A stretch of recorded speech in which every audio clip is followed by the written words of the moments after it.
22 Policy and Services Committee meeting. Can the clerk call the roll? Chair Stone, Here. Councilmember Cormack, Here. Councilmember Tanaka is absent. We have a quorum of 2 members. All right, thank you. Let's begin with oral communications. All right, Mr. Horowitz, welcome.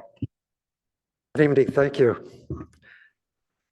I was really upset last night, and so it's fresh in my mind, so I wanted to comment on it. And that's, I felt the public got cheated last night, not having the opportunity to make comments because the mayor decided to, after the closed session, to start the meeting, the regular meeting.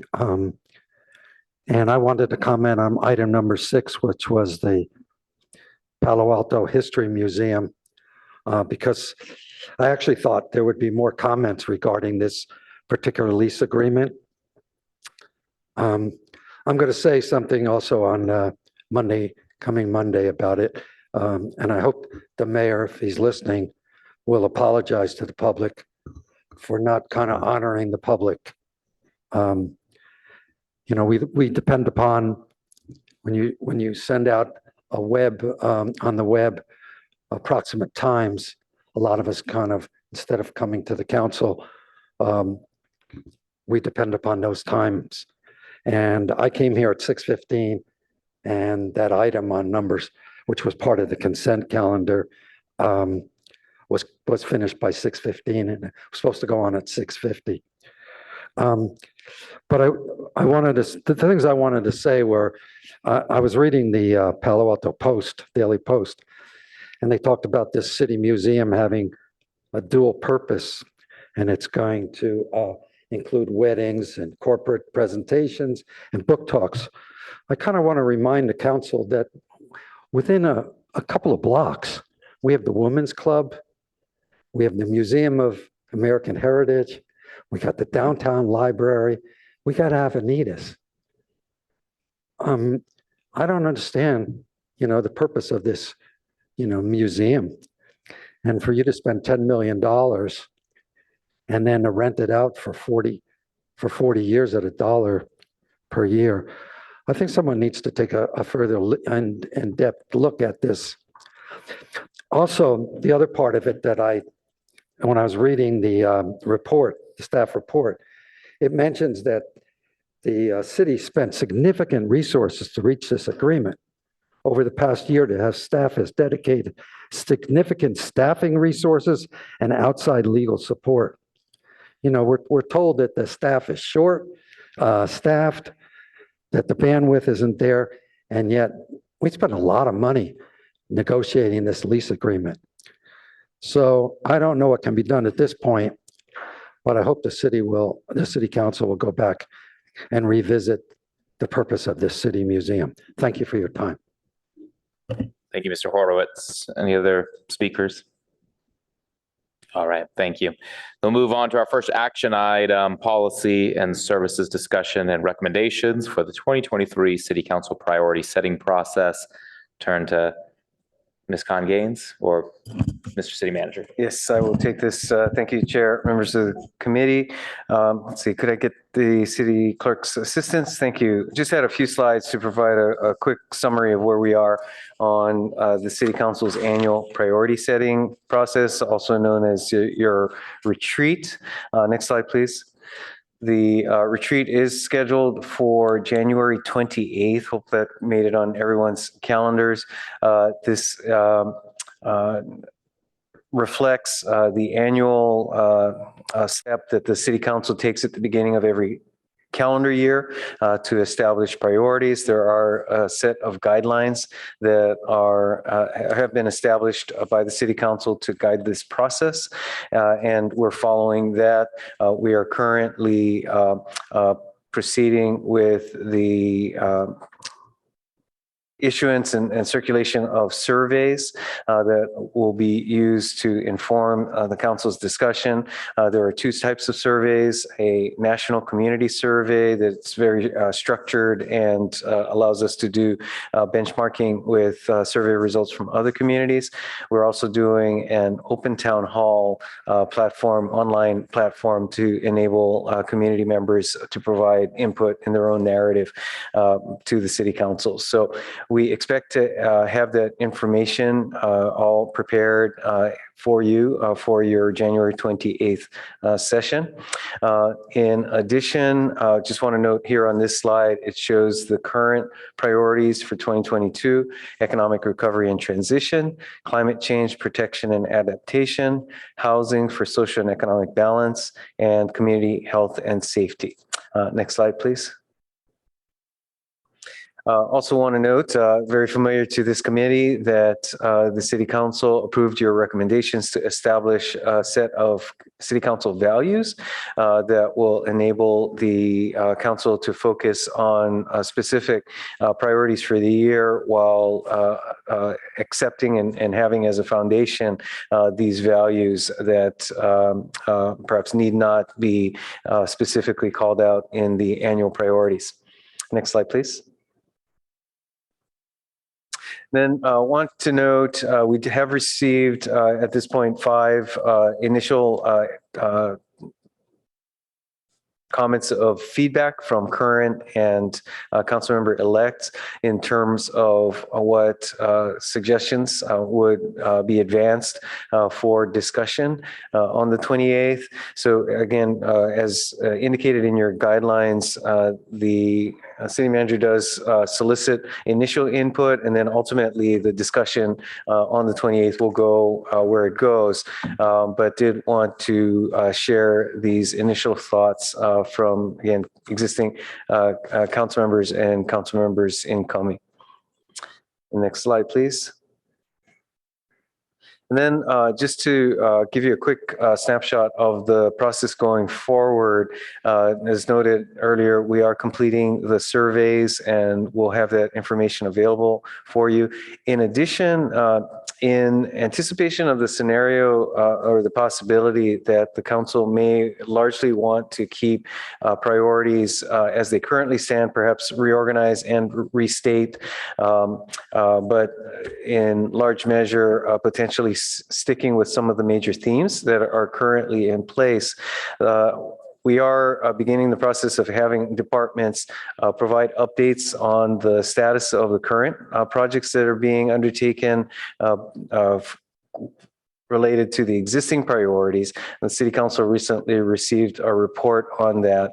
And so we're going to update that in preparation for your retreat on January 28th.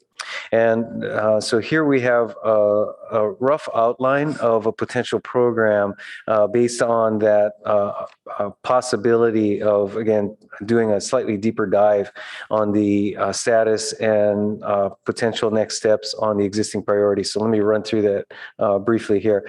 The program would start off with introductions of the council members, in particular noting that we have 3 new council members this year. So an opportunity for those new council members and the department directors, along with the incumbents, to do introductions and potentially some form of icebreaker. We haven't really outlined what that would be at this point. Then opportunity to review the survey results and have some discussion of that among the council.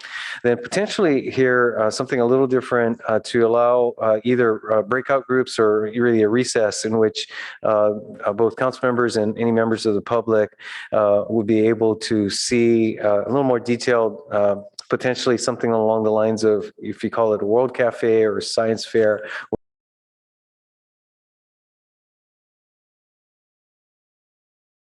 so that people could ask questions about the projects that are underway, as well as prospective next steps. And then have the council reconvene to have your discussion about priorities, and ultimately concluding with your approval of the 2023 priorities. So that's the outline that we have proposed and would love to get your feedback on that.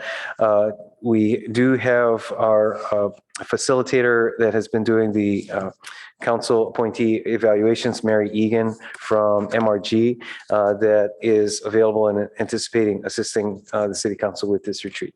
So with that, Mr. Chair, back to you.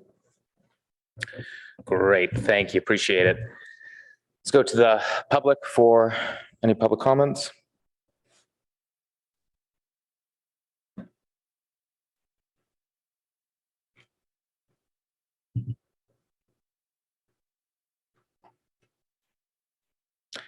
All right. Welcome back. You probably can anticipate what I'm going to say, but I'm here to support Councilmember Cormack's suggestion to redevelop Cubberley Community Center. It's been something I've been addressing the council over a number of years.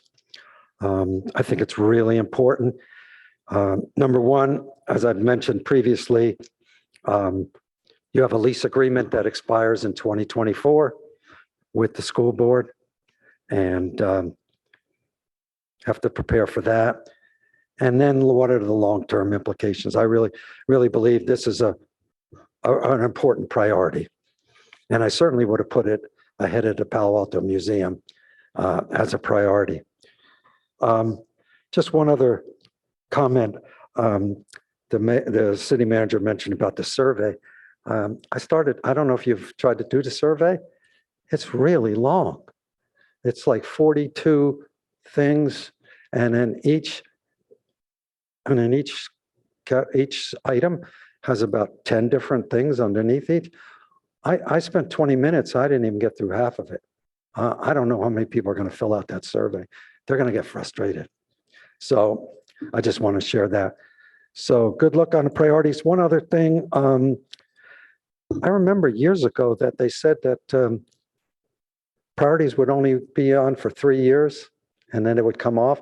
I mean, housing's been on it forever and climate change has been on it forever. So, I mean, why repeat the same things? Let's, let's think a little bit more out of the box. Thank you. Thank you, Mr. Horowitz. No more public speakers? Okay, then we'll return for quick discussion. Councilmember Cormack. Thank you, Chair Stone. Thank you, staff, for getting us organized for next year again. Let me start with what I like. I love the idea of the breakout groups, the workshop for the heat pump water heaters. I was unable to attend at the last minute, but people who went said it was great to be able to walk around and talk with people. So I think the science fair concept, would be a very welcome way for the public also to engage with these topics, and for the staff leading them to share information. I think it's crucial that these values statements that we came up with are shared in advance and during, and as hopefully, Ms. Egan and staff will be able to help remind people, that these are core values we have. I guess the one thing that I would be interested in is, we talk about significant attention, and that's really supposed to be from council. It's not supposed to be, this is a lot of work for staff. And I feel like that's what last year's were. I don't actually think council spent, a significant amount of time differently than what we would have on most of them. So it's usually a losing battle, but to the extent that, staff can remind council that this is to be a focus of their time, not assignments for staff, I think that would be welcome. I also hope that, we can get back to 3. I think 4 is too many. And I think if you stopped any one council member and said, boom, go, what are the 4? I bet most of us would get 3, and then we'd have to work at the 4th. So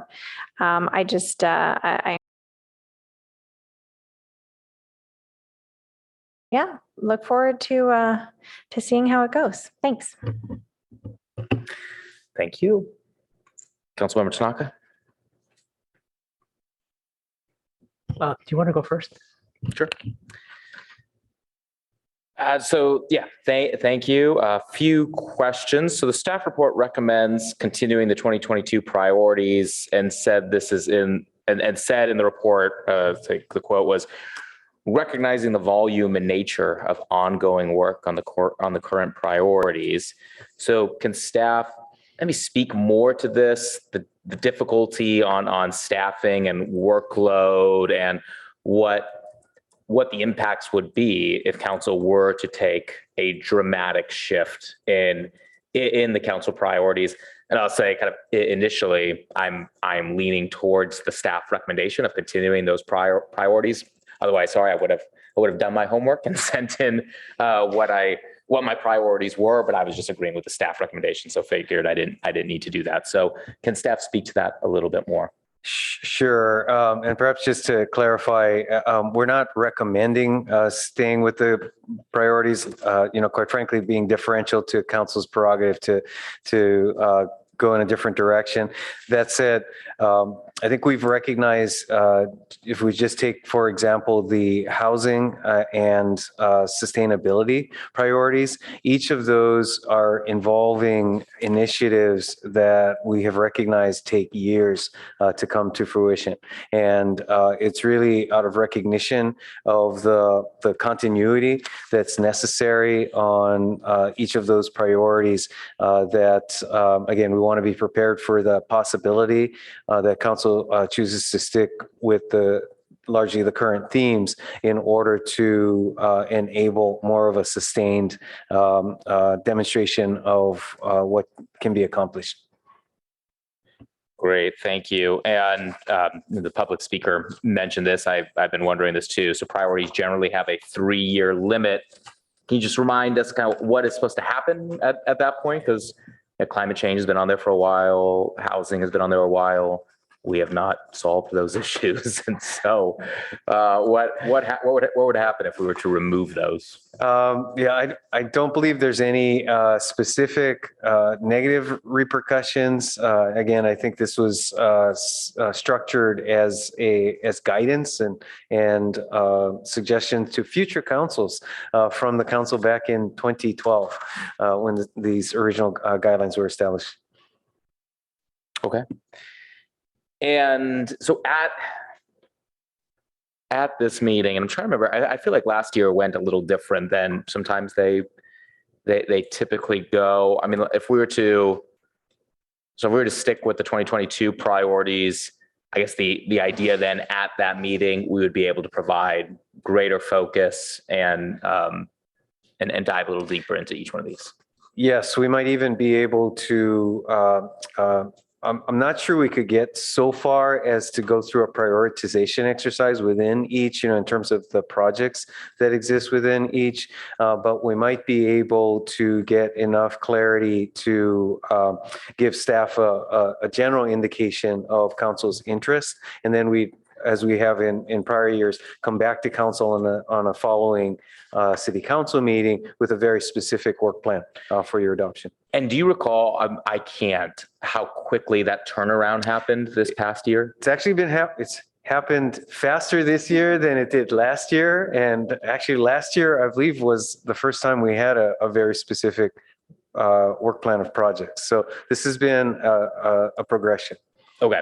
I imagine this year, if we were to stick with the 2022 priorities, probably can get that even faster. Exactly. And in the past, correct me if I'm wrong, I think this was before I would have joined, was there some sort of kind of mechanism for council members to be able to make kind of referrals in the priority setting, where if there was like a majority of support, that referral could go essentially automatically to a standing, going on to a standing committee's work plan?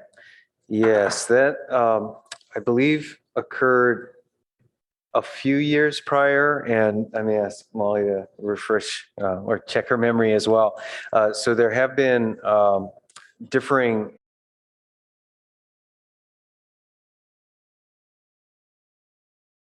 Again, I wasn't here for that, so I don't know how well that worked, but I think that I could see the benefit of it of it. I mean, a possible reduction of workload on all ends with if there are particular kind of policy goals of council members and they can get a majority of support at that meeting and would no longer require the need for a colleagues memo on that issue, and then kind of staff time in the preparation of those as well. So I think something to consider for this. Molly's giving me an inquisitive look. So apologies.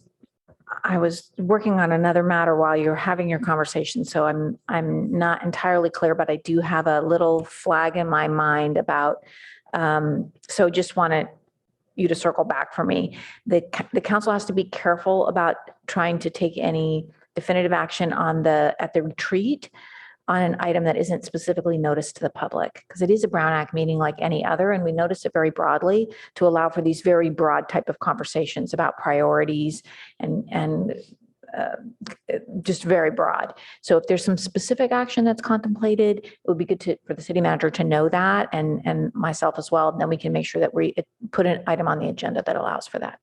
Okay. So it'll be a Brown Act violation to do the process that we just discussed. Describe it for me again, please. So essentially at the retreat, council member can propose to put an item on a committee work plan. And if there is a majority of council support there, it would then automatically go on to that committee's work plan. Well, I think that could work. Are we talking about brand new ideas that haven't been? Yeah. Sort of in lieu of a colleague's memo?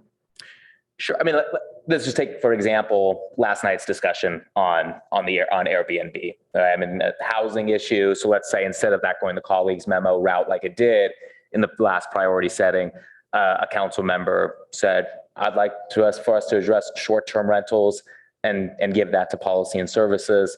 And then if there was a majority of support at that retreat by council members, it would then be placed on the policy and services annual work plan. We have done that in the past in the context of a retreat. And I think that does work from a Brown Act perspective in the sense that you are setting priorities and maybe something more at one level more specific than a priority and allocating the work to be done. And you're not making any decisions about anything other than this other body will take it up.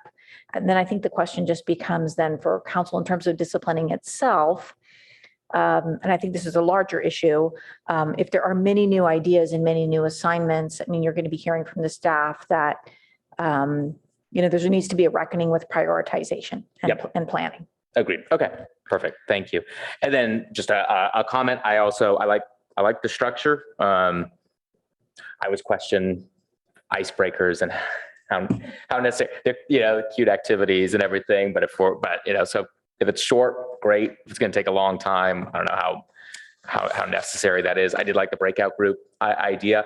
Maybe think about, also, I mean, the direction you were going, it's not this, but I was wondering, maybe it reminded me of almost kind of like speed dating in a way. I'm wondering if there's ever been some format where council members sat around the room and people kind of moved around and had an opportunity a few minutes at a time to be able to kind of share their thoughts in that more kind of one-on-one or small group settings. Kind of an interesting exercise to be able to do. So I don't know if breakout groups is the better one or that, but was just a thought that came to mind. So those are my questions and comments. And we're not, as far as the direction you're looking for tonight, what are we looking for? I believe your guidelines actually call for this process discussion to lead to a council approval. Now, the timing of that does present a real challenge. And yes, and again, I think with questionable opportunity to actually put into effect. So I, quite frankly, believe that your feedback to us will help us guide what we would propose for the council on the 28th. Okay, so no action is necessary from us as far as motions go. And well, you could, if you chose to take the formality of an action that would provide that definitive direction to staff. At the same time, I think if you're generally comfortable with the direction we're headed, then we can take your feedback and incorporate it into the program. Okay, thank you. Councilmember Tanaka. Okay, great. So I guess the first thing is, in terms of long survey, I totally agree with the speaker said earlier. Long surveys, there's survey fatigue, and as people get towards the later questions, the accuracy really goes down. So I think that's a really good point, and we should make note of that. And I think a lot of survey studies say that what we should be doing is having shorter, more frequent surveys. So rather than, once in a blue moon type survey, we should do it maybe at the time a service is rendered, and keep it really short, like 1 or 2 questions. That usually yields better results, gives a bigger sample. So strongly encourage staff to do that. Let's see.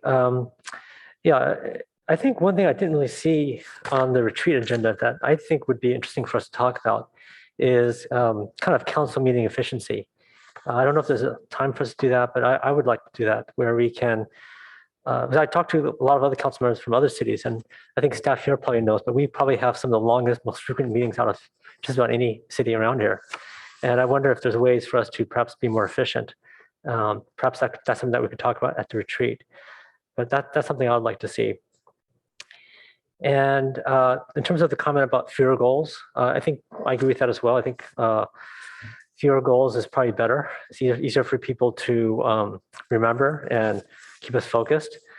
But I did have a broader question for staff about the current goals, which is, so what action, if any, has happened as a result of these priorities that we've set, these goals?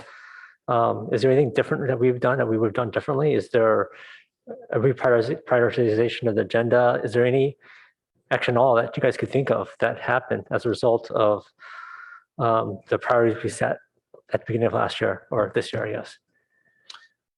Well, I actually think that could be a pretty long list. And really, if I could respond to it more generally, setting these priorities do assist staff in ensuring that we're paying close attention and continuing to bring back to the council steps and furthering each one of these areas. So if, again, you were to take housing as an example, we have spent the city council has spent quite a bit of time on this topic area, which is reflected your, as a council, direction to staff that you want us to come back with options and projects and steps that demonstrate it as a priority. And so I suspect that it's fair to say that in the absence of that, we would have had a significant change in what would have appeared in the council agenda. I see. Okay. So you wouldn't have brought the housing projects that we reviewed to us because they weren't, if it wasn't listed as a priority, we would have skipped a lot of those projects. Well, you recall that some of the housing work, when there's an application involved, is responsive to those applications. So some of that would likely happen anyway. At the same time, the council established programs to encourage applications. So you saw more applications as a result. So I don't know that you could definitively say it's one way or the other. But certainly those enabling actions did result in more activity. I see. So you're saying that developers saw that we in January set housing as a priority and thus submitted more applications this year. Well, I think it's been more than this current calendar year. Again, going back, recognizing this has been on the plate for a while. Okay. Well, I for one would love if we have in our retreat program kind of a, because this would help us in terms of understanding the impact of setting these priorities. How did setting these priorities change what we're doing, if at all? And you mentioned it's a pretty big list, so I guess it'd be pretty easy to do. But if you don't have time to present it here, maybe as an informational report would be interesting as well to know what would have happened, just because people already have a project submitted and it's going to come before us anyways, versus, doing this priority actually caused us as council, as staff to change what we're doing and thus, this was helpful in terms of focusing our efforts. So I would find that very helpful. Okay, and then let's see. I think the comment about introducing items for committees, or I guess maybe perhaps even council to hear. I actually think that as an elected body, we really should have more control over our agenda. So I do agree with what the chair said. I think it should be a lot easier. I talked to council members from other cities, and it's not quite as onerous as it is here. And I think it's, I for one would like to see it a little bit easier, perhaps for the chair or mayor to be able to have a little bit more prerogative over the agenda control. And perhaps for council members and committee members to be able to introduce topics easier. Because I do know sometimes, we have colleagues memo, it's a little bit hard to get going because of the Brown Act, but also it takes a while for them to make the agenda. So I think it would be, I think that was a good comment in terms of perhaps trying to enable us to have a bit more say in terms of what we're talking about. So good comment there. And let's see. Yeah, and how long is this retreat going to be? Does anyone know? I believe it's currently requested to have a time block of 9 a.m. to 3 or 4 p.m. Okay. Yeah, I also agree. I think the icebreaker introduction is nice, but I would definitely keep that short. And I've already made some comments on the agenda. I think the breakout groups, I guess, is kind of interesting.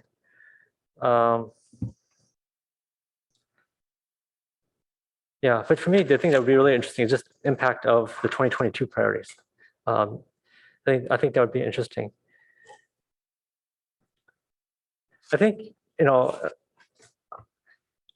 I've asked some people, both staff members as well as, people in the public, and I think very few people actually know what our priorities are. So, I think that's also a challenge, is how do we, once we set them, how do we make sure that people actually remember what they are? I think that's also important, because if we want to have an impact, people have to know what they are. Okay, that's all I had. Thank you. Thank you. So before we move on, then would it benefit staff to have a motion here? I mean, it seems like Councilmember Tanaka and I were in agreement that we would like to see at least that one idea move forward to the full council. Is that something that we need to make a motion on, or will staff incorporate that into that staff report? Perhaps I could add a bit of information for your consideration. You can decide what the best next step is.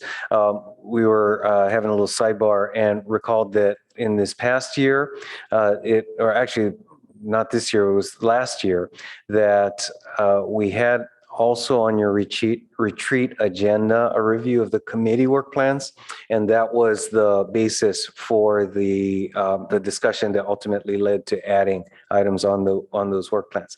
This year we ran out of time, so we were not able to get that discussion going. You mean 2022? In 22, okay. Correct. So ultimately, we brought that back on a regular city council agenda rather than having it at your retreat.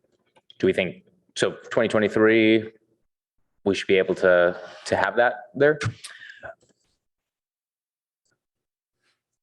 A good question. I think it's possible. We could certainly put it on the agenda for review of the committee work plans.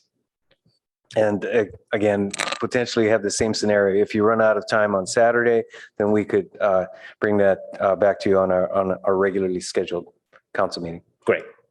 And do we need a motion for that or no? We'll include that. Okay, perfect. Thank you. Then great. No further discussion. Let's move on then to our second and last item. Item 2, review and provide a recommendation to the City Council on the proposed council procedures and protocols handbook. Ms. Katagame. Yes, thank you. Good evening, Chair Stone and committee members. We will walk through this item today. I just wanted to start it off with a lot of gratitude for the team, as well as a lot of kudos for you as a committee. This item has been book, And even I've been at the city about 5 years now, and I recall this conversation when I started at the city, and that wasn't the starting point of the conversation. So a lot of kudos to this committee for bringing this conversation this far, as well as Ms. Jean Bellecci, Ed, Molly, and Leslie for helping get us to this point. So I did want to start with that. And though there's a lot of information in front of you, a lot of red lines in your document, we are getting there. And I think we'll be able to make great progress this evening. So next slide. Just to reorient everyone to how we got where we are today. Last year, council directed us to do the official revise.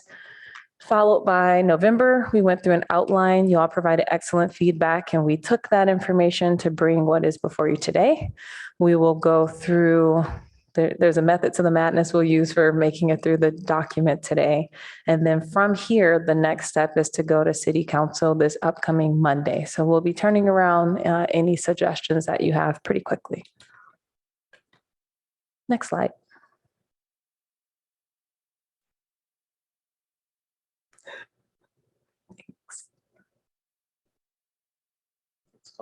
Awesome. Gives us time to breathe.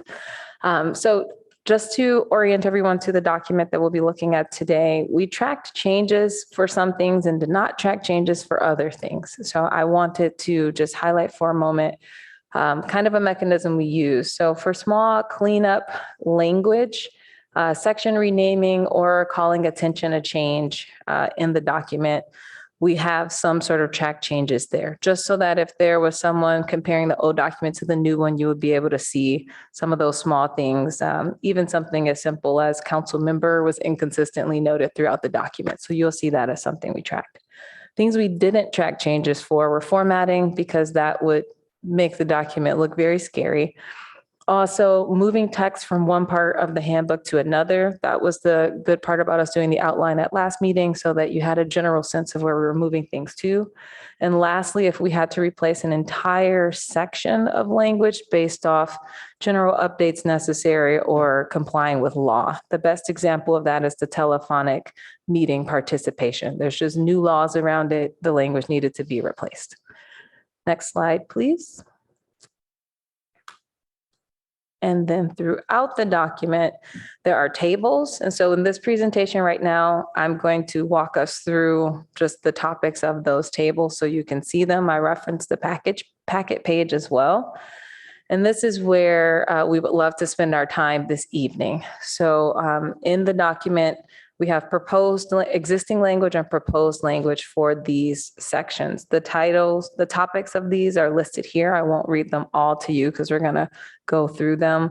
There are about 16 or 17 of them, a range of topics. And what I will reflect here is at the last committee meeting, you shared some items that you would like to see new language enter the handbook. So we reflected, I think we got all of them except for the travel policy one, which is a larger body of work. So we are going to come back to that one. But the rest of the topics recommended by this committee, last meeting, we captured most of those, and the list here reflects that. So next slide, I will walk you through these, I think it's 17 of them. So the first one is on packet page 19. I'm not going to read all the language. I should keep you from getting scared there. But the first topic is other committees. The protocols and procedures handbook, or the procedures and protocols handbook, actually only referenced the policy and services committee. So the proposed language includes the finance committee, as well as the city schools liaison committee and the council appointed officers committees. Standing committees for the city council being reflected in there as well. Next slide.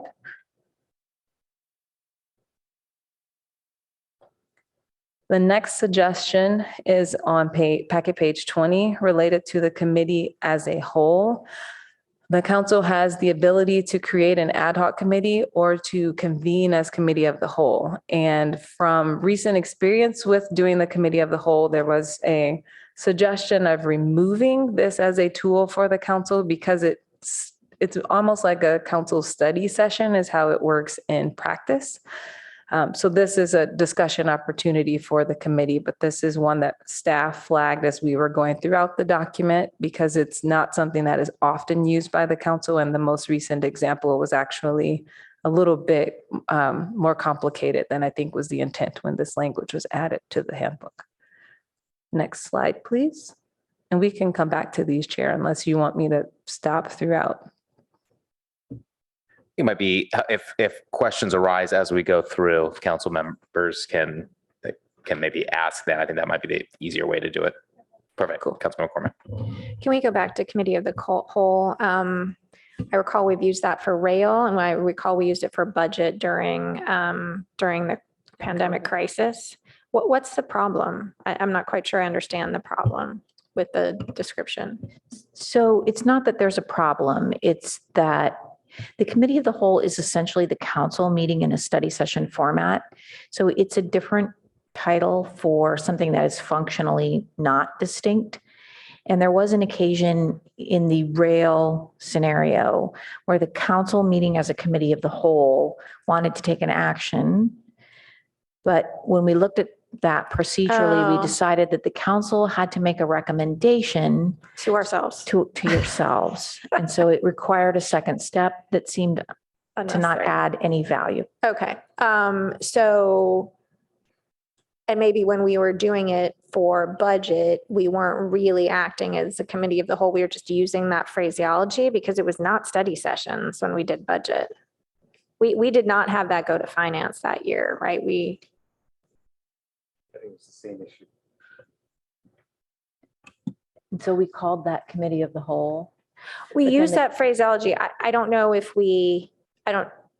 as we discussed how to manage Right. it, I don't know if we actually met as a committee of the Right. whole. And then it seems likely to me that when you adopted the budget, which is the actual approval that counts, when you roll everything up and you take a vote to approve the budget, that you were meeting as the city council. Okay, So and one more point on this, if you delete this reference to committee of the whole, it doesn't mean that you're barred from using that. If you Right. find that useful, it just isn't in the rules then. great. Okay, so I'm comfortable with that. And then the next one, if we can go forward one. To the next slide. Oh, yeah, sorry, but you haven't spoken yet, so sorry, go ahead. Okay. Were there any other questions on committee of the whole? Okay.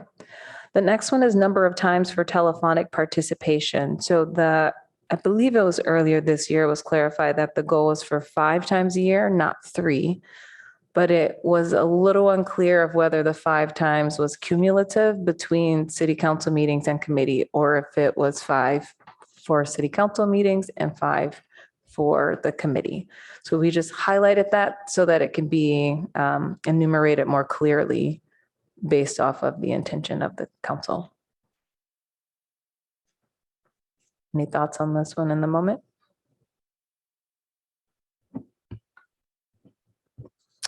I guess one of the ways this matters strangely is if you're on finance, you meet twice as often as policy and services. So if you have to be out of town for a month for some reason, that it would be more of a hardship.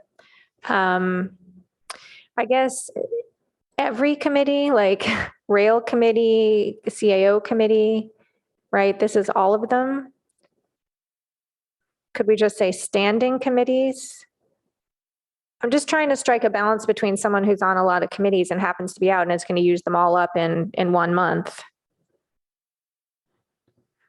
Right. So this is completely a policy decision for council.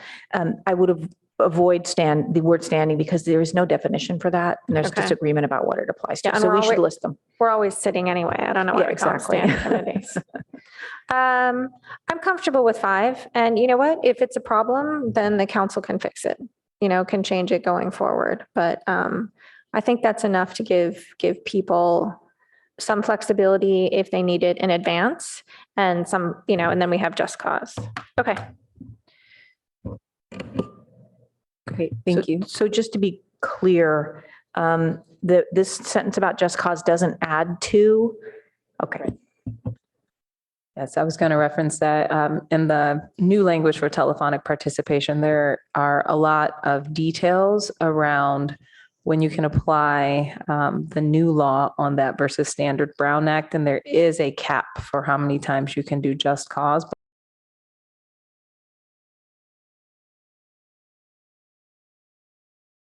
She's not sure. Right, there's two different caps in the new law, but the new law is about how you participate, not whether and what number of times. Although there is a numerical cap Yes. also there. Very complicated. Councilmember Tanaka. Yeah, I was looking at this underlined section. I didn't quite understand it. So it says no more than 2 may be attended remotely for just cause. So I'm confused because in the previous sentence it says 5 times a year. So that sentence is added to, it goes together with a lot more language that describes AB 2449, which is a very complicated law that the state legislature passed to provide for some more streamlined procedures than the standard Brown Act, but only for a limited number of times and for limited purposes. So this sentence is kind of out of context right here on the slide. You have to read it in the whole, in context in the packet. Okay, so correct me if I'm wrong, but doesn't the state rules override our own rules? The state rules are mandatory, but they do not provide a right to any remote participation. What they say is if remote participation is going to occur, here are the procedures that must be followed. It's up to local bodies to decide Okay. whether they will allow their members to appear remotely or not. Okay. So I still don't understand, what does the 2 meetings have to do with the 5 meetings then? Like, So council has said 5 times per year. Mhm. Up to 2 of those times you could use what's called just cause, and there are specific criteria that are enumerated in 2449 that explain what just cause means. And you're only allowed to use that just cause justification 2 of the 5 times. and what about the other 3 times? There's another type of reason under 2449, which is called emergency circumstance. You might be able to use those if you qualify. And if you don't, then you need to use the standard Brown Act procedures, which you're familiar with from before COVID, where you put your address on the top of the agenda. You make sure that your remote location has the agenda posted 3 days in advance, and you open that location to the public. Okay, so right now, these 5 times don't require that. But two of the 5 times have to be for just cause, that's listed somewhere. And then 3 of the 5 times have to be for another reason. No, not quite. So you could either because you don't qualify or you don't wish to, you could decide you don't want to use just cause or emergency circumstances at all. But that you do want to use 5 remote appearances, and you're going to use the standard Brown Act procedures for those. Okay, I'm glad I asked. Yeah, so I guess in terms of the way I interpreted how we voted, and the way I like to see it is 5 times for every meeting. So council meetings, commission meetings, board meetings, whatever the meetings are. So I think we're trying to be a green city, right? We're trying to cut down on our greenhouse gas emissions, and most of our emissions actually are transportation. Now, so a few people like me bike here every time, but most people don't, and it also. So I think we want to encourage more remote participation. So that's why I think we should be more generous here. But that's how I interpret how we voted.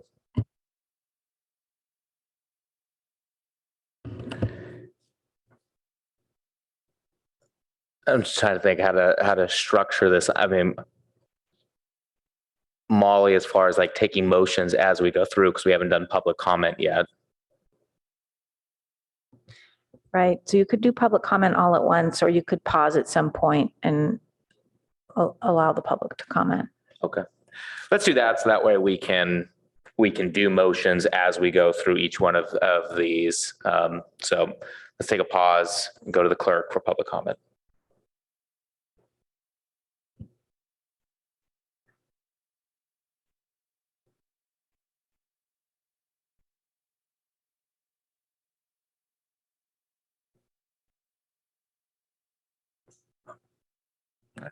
Mr. Horowitz. Yeah, monopolized the meeting tonight. I'm sorry.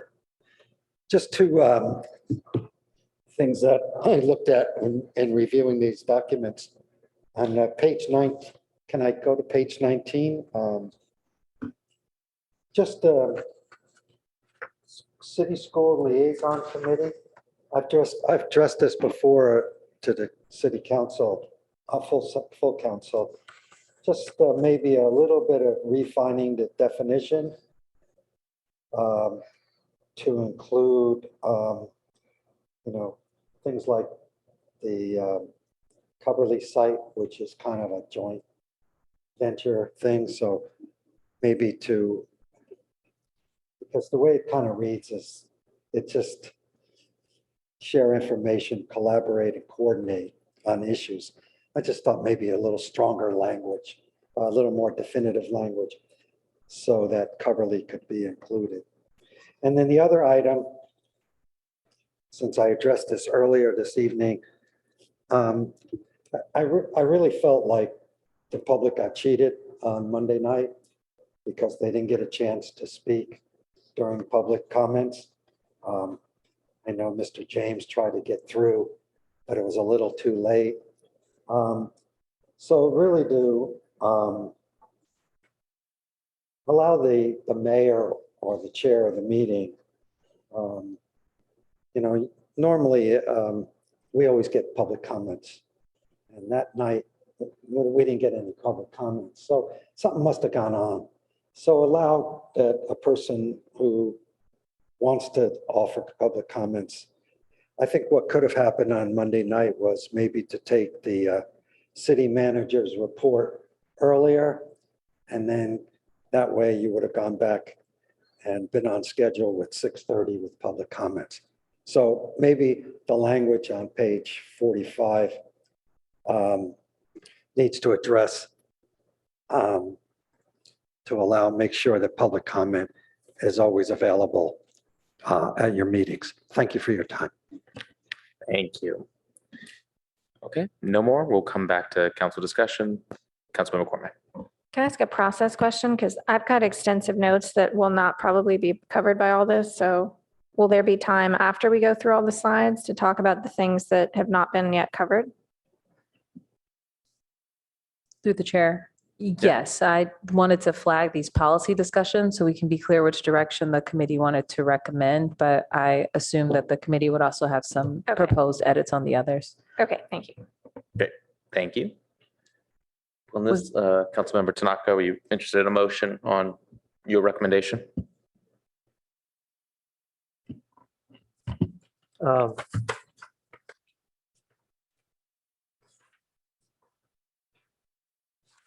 So you're talking about the remote appearances?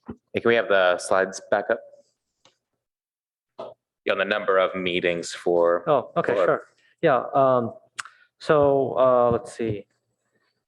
So I think maybe the existing language, plus we want to have something in there that says that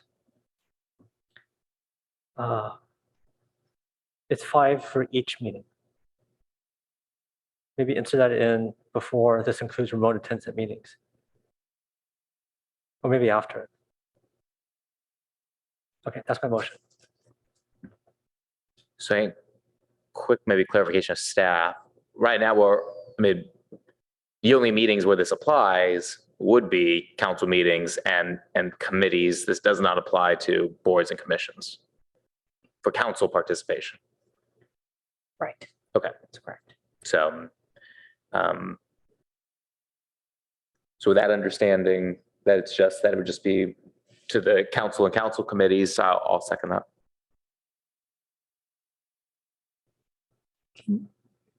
Is it okay? Can you restate that? I'm sorry. I want to make sure Yeah. I'm clear on it, please. Yeah. So I'm just trying to think where best to put it, but maybe it's after. This includes remote attendance and meetings of council and council committees. The limit of 5 is 5 per meeting per year. Is that clear? Do you mean, Councilmember, per body, per legislative body? So 5 for this committee, 5 for a council, yes. And council members, for your ideas here tonight and your preferences, we don't need exact language. We need to know what it is that you want to support.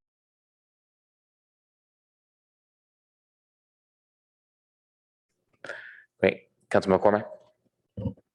I'll be voting against this, and I'm sure my colleagues recall that that's not how the vote went at the council. Great. Let's take a vote. Chair Stone, Yes. Councilmember Cormac, No. Councilmember Tanaka. Yes. The motion carries 2-1. Okay. Thank you. Let's move on to the next. Could you go to the next slide? I know you're still typing a million things. Thank you. The next one is the timing related to colleagues memos. There is no existing language for this particular point. So that's why we say existing language, none, but the new proposed language has council members nearing the end of their term desiring to submit a colleagues memo should consider submittal timing and steps needed in order to ensure council discussion before the end of their term. This is addressing the issue that committee brought up about wanting to make sure that a colleagues memo could be heard before someone is off council. Councilman McCormack? I actually think it's a different issue. I think the issue is whether or not we should be taking up, major policy changes between an election and when a new council is seated. We literally just had this last night, and I think I would like to actually see this phrased more strongly. And I'd be interested in staff's thoughts on whether or not we should be doing colleagues memos in election years between November and January.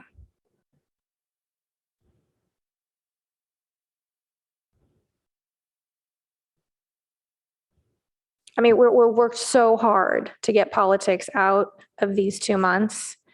And, we've moved, appointments. We're so close to being so much more neutral about this. And I think this is a flaw in the process. I would, I think, concur that it's a policy call and effectively would avoid this window as being the time period in which items come forward. It does, I would note, have some complexity with multiple council members, not all of whom would be at the end of their term. So application of any such rule might be difficult unless it was very clear. Yeah, I mean, I guess what I would propose here is that non-urgent colleagues memos will not be accepted between the date of council election and the swearing in of a new council. So it has nothing to do with who's submitting it, just a question of, should we be taking up non-urgent policy? And I hope somebody wrote that down. So I'll be interested to see what my colleagues have to say, but that would be my proposal. Again, we've really made great progress at a fair amount of personal cost on some of our behalfs, to get to this stage. And I would hate to, besmirch it.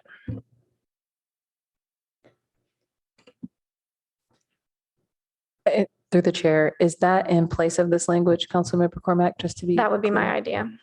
Thank you. I guess from a practical concern, the colleagues' memos typically take a while to get onto the agenda, to be heard. Typically, end of the year is pretty compact agendas anyways. I mean, is it frequent that a memo is submitted after an election and then heard within those 5 remaining meetings? I couldn't tell you that it was frequent. I would agree with you that it is a tough time of the year for a number of reasons, including the packed agenda. Yeah, I mean, I don't know. I don't see it as too political. I mean, I think the city manager's points there were well taken. I mean, if we want to just use last night as an example on the short-term rental memo, I don't know how this would have applied. I mean, Councilmember Du Bois is off, only requires 2 members. The vice mayor, myself, we're continuing. So would we be able to continue with that with 2 of the 3 if it's just 1 of the 3? I think this is some complexity that I don't see as necessarily needed. So I think I would support this at this time. Councilmember Tanaka. You know,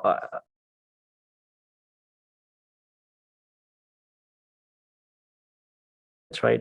Maybe we should, under the kind of, you know, just like we we're doing priorities at the beginning of the year, maybe we should do like all the stuff kind of with the new body, right? Because like, we kind of want the new body to appoint the people to move forward colleague memos. But actually, you bring a good point about, you know, 2 of the 3, was it 2 of you guys are still continuing? That's right? Okay, well, okay. Yeah, if you don't mind, can we have a little discussion? That'd be great. It's not about who proposes the colleagues memo. It's about the people deciding. That's what it's about, right? It has nothing to do, and that's why I don't think it has anything to do with whether or not someone is terming out or leaving the council or remaining. It's a question of the 7 making this decision in between when there's been an election. And there's been outrage for years, and whether it's well placed or not is beside the point. You know, we have worked really hard, carefully and politely and neutrally together, you know, to move things out of this time frame that could seem political. And on a night when we're talking about priorities, you know, I think this falls squarely in there. I'm happy to take those, you know, I'm always happy to do the work, but I think this is a delicate time between an election and the next council. And taking new policy action that isn't urgent doesn't feel like it's consistent with the way we've been approaching trying to reduce the political temperature, you know, in those months. So that's my thinking. It has nothing to do with who's proposing it. It has to do with who's deciding. I guess for me, then the logic would have to extend to any policy decisions, whether it's a colleague's memo or not. But it's new ones. It's adding something new to our list, Right, which but I mean, is not, you know, already on our priorities list or brought to us by staff. What's that? I mean, so then if staff were to bring forth policy, are we not going to be hearing and debating that? I mean, I just don't like the idea. I see this as just continuing the work that we do, and I don't think we should be stopping just because an election has occurred. I'm glad to hear that you feel that way. And I don't think that's universally shared by the other members of our council. Fair enough. Councilmember Tanaka. Yeah, what about the topic of appointments, right?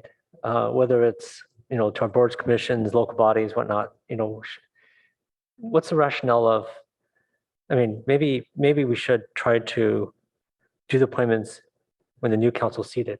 I don't know what you guys think about that, but. We did. We moved all the boards and commissions appointments to the Well, new. Did we to the just new do a timeframe. PTA appointment? Oh, that one. Yeah. Oh, that's true. Why? Yeah. Is VTA the only one that we do before the end of the year? Everything else is done after the new council's seated. I can't speak to that, but I can tell you that VTA, by the VTA code, the term of that board member expires at the end of December. So a new board It member would be needs to be. preferable. It would be preferable for all of the cities for the new one to be selected, but we obviously know that doesn't always happen. Yeah. Anyways, that's something I was thinking about. Yeah, and in terms of this one here, I'm trying to think of what other colleagues' memo have we gone towards the end of the year. I can't think of too many, but this is one of them, of course. Yeah,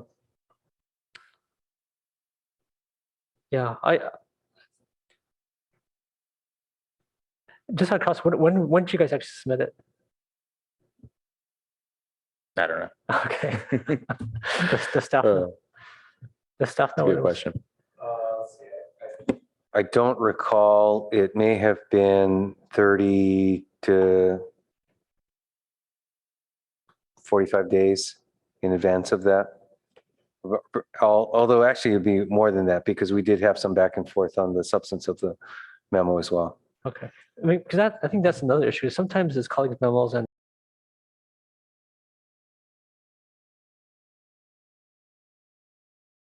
are there any other colleagues memo that's pending right now that? There is one that was on your agenda, was deferred, will be coming back after the first of the year related to wage setting for the janitorial contract. So that's the Okay. only one that's pending. Okay, we have another one pending. In general, I think there's actually good arguments on both sides in terms of this is kind of continuation of the work. I mean, if there's something that could be finished by the current council, then that's probably okay. If it's something that's going to just start it, I think Councilman McCormick has a good point, right? Maybe that should be done by the new council. I don't know how we would word this thing. Because it is a So little is bit that, tricky. could you read back what I said and let's see if Councilmember Tanaka will second? Oh, can someone write it on the slide here or something? Yes, and I will read it while Vin is doing magical things in the background. The language that Councilmember Cormack proposed to replace is what you see on your screen of using the language of non-urgent colleagues memos will not be accepted between the date of the council election and the swearing in of a new council.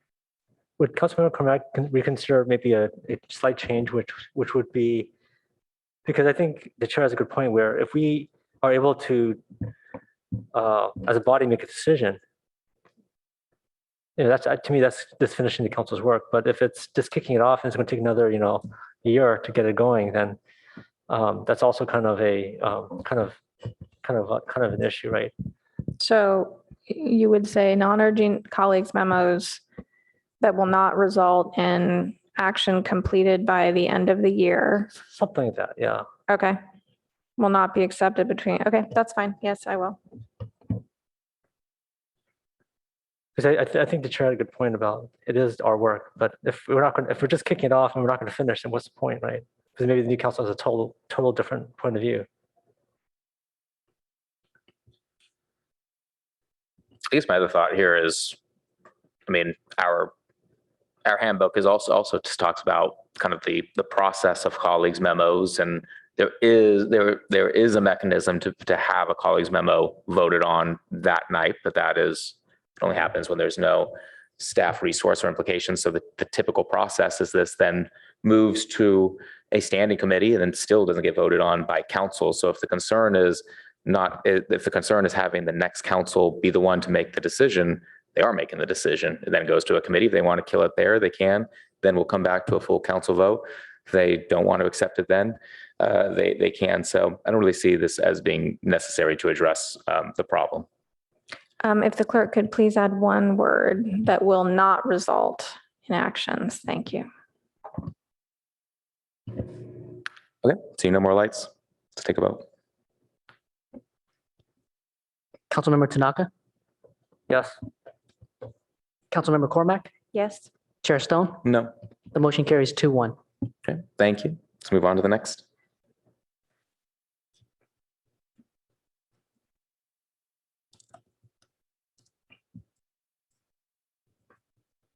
The next item on the next slide has to do with council member speaking time. There is an interest here in having a way to better organize a timer around the council member speaking time. So the proposed language is before you. There is no existing language in your handbook for this. So the stated language is the presiding officer shall give each council member up to 5 minutes to speak in a round of discussion. During discussions on council items or discussion takes place, there's discussion there 5 times. The council shall follow the speaking time set by the presiding officer, and the presiding officer or vice mayor shall enforce the speaking time set. So that clarifies the amount of time as well as who is responsible for enforcing it. Those are the 2 items that came as interest of this committee last time. Councilmember Cormack. Thank you, Chair Stone. So two problems. So thank you. Thank you for getting this documented. And we never did this before COVID, but it's turned out, I think, to be helpful. But two problems. One is it's not during the rounds where we get into trouble. It's during the making of motions because we're not tracking that. There isn't usually a timer. And then the second thing is who enforces it on the should we have the clerk do something? Like, this actually is a pretty big problem. We've had presiding officers go for 20, 40 minutes in some instances. I know, I can see, I'm watching it. So any thoughts from staff about, how we could manage the time during motions? And or any creative ideas about how to politely get the presiding officer's attention?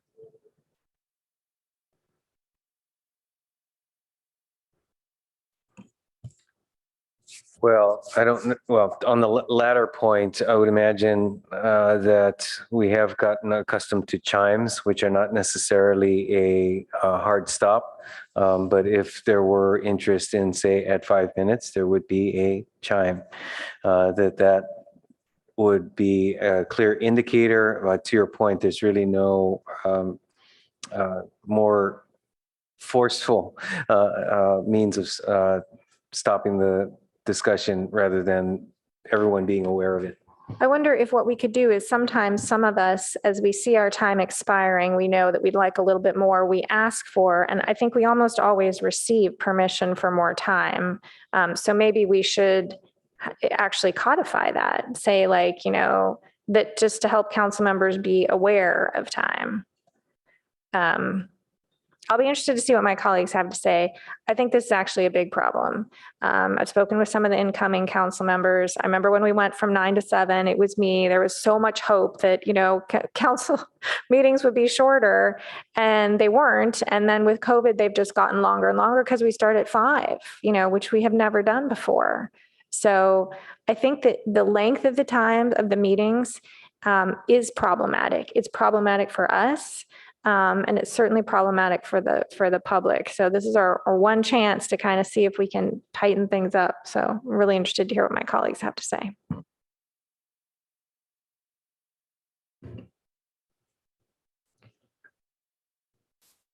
I also just received a note from the city clerk saying that if it's helpful, the city clerk may be able to be helpful in that process of pointing it out to the council as well. And through the chair, if I may, one option that you have, if you can hear me okay. Yep. Okay. There's the ability with the new timer system that we have to put a timer at the dais so that the chair or the vice chair, the mayor, the vice mayor have the ability to reset the timer. So it could be a little more self-enforcing if that's desirable.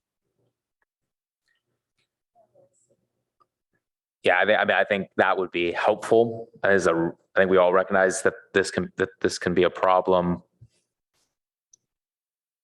I struggle with who's the right way to enforce that. Whether that is, I don't think it's appropriate for staff to enforce it. I do think we have to be better at enforcing it ourselves.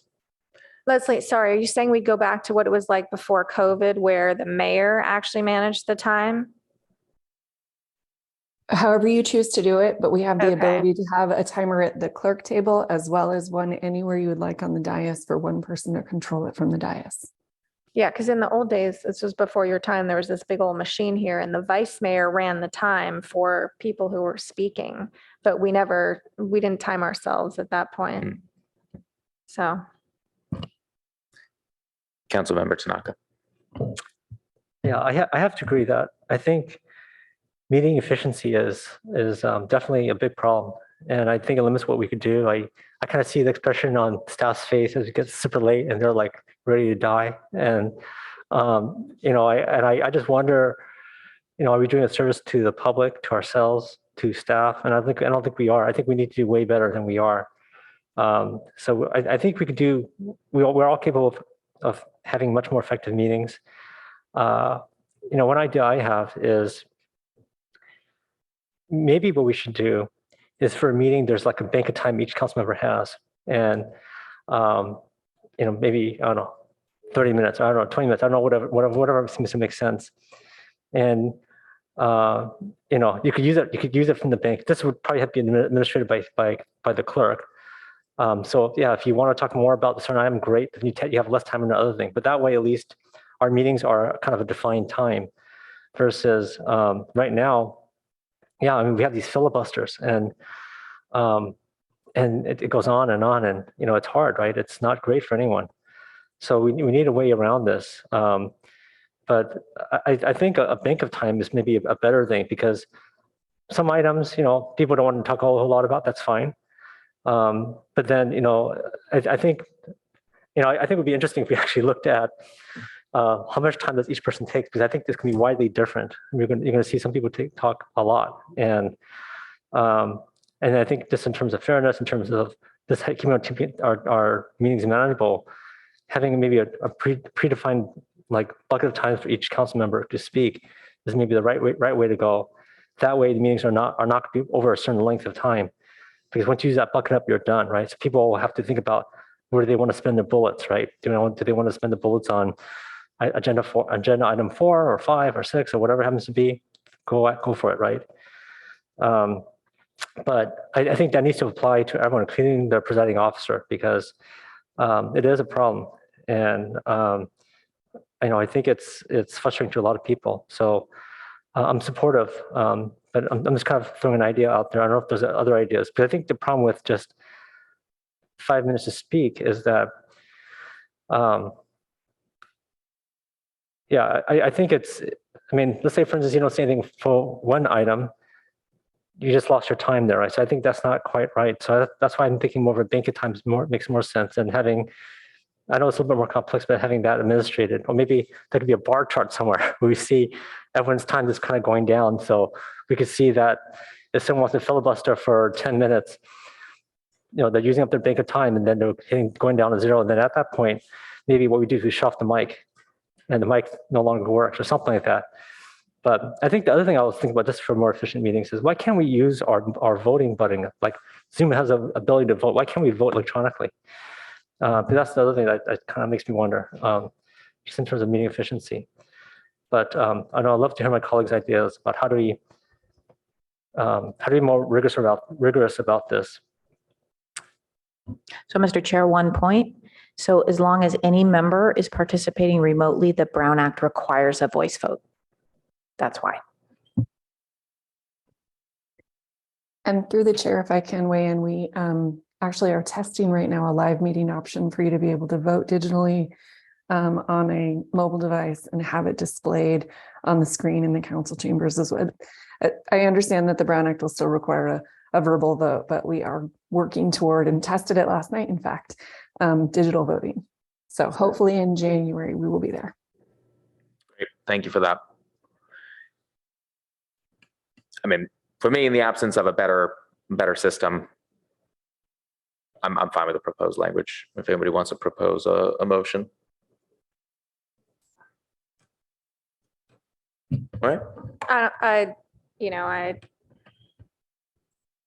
I think if staff can, ring chimes and, work with whoever the mayor is next year, I think that would be helpful.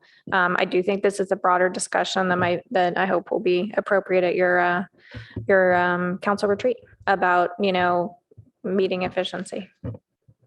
Councilmember Tanaka. Yeah, so I think it's hard for us to solve it now. Probably more of us need to be involved, but I think, if this can be an item at our retreat, I think that would be great, because I think it's the start of a year, right? We all want to finish on time, and so I think I just want to encourage staff to also make this part of the agenda, because I don't think it is a part of the agenda yet for the retreat, but I think it should be. Do we need to make motion for that? For inclusion in the retreat, I think we have that note from the Okay. previous item. Thank you. Okay, thanks. Let's move on. Okay, so this one sounds like it's staying as is, so we'll keep that in there. The next one, Or maybe we could talk about it during the retreat. That's a, yes. Yes, we'll have that at the retreat, and the language here is at least a good starting place is what I'm hearing from the committee. So this can stay and the conversation can come at the retreat. So the next one, packet page 45 on reducing individual speaking times. There was interest here at the committee last time in setting specific parameters around when you can reduce time. Staff actually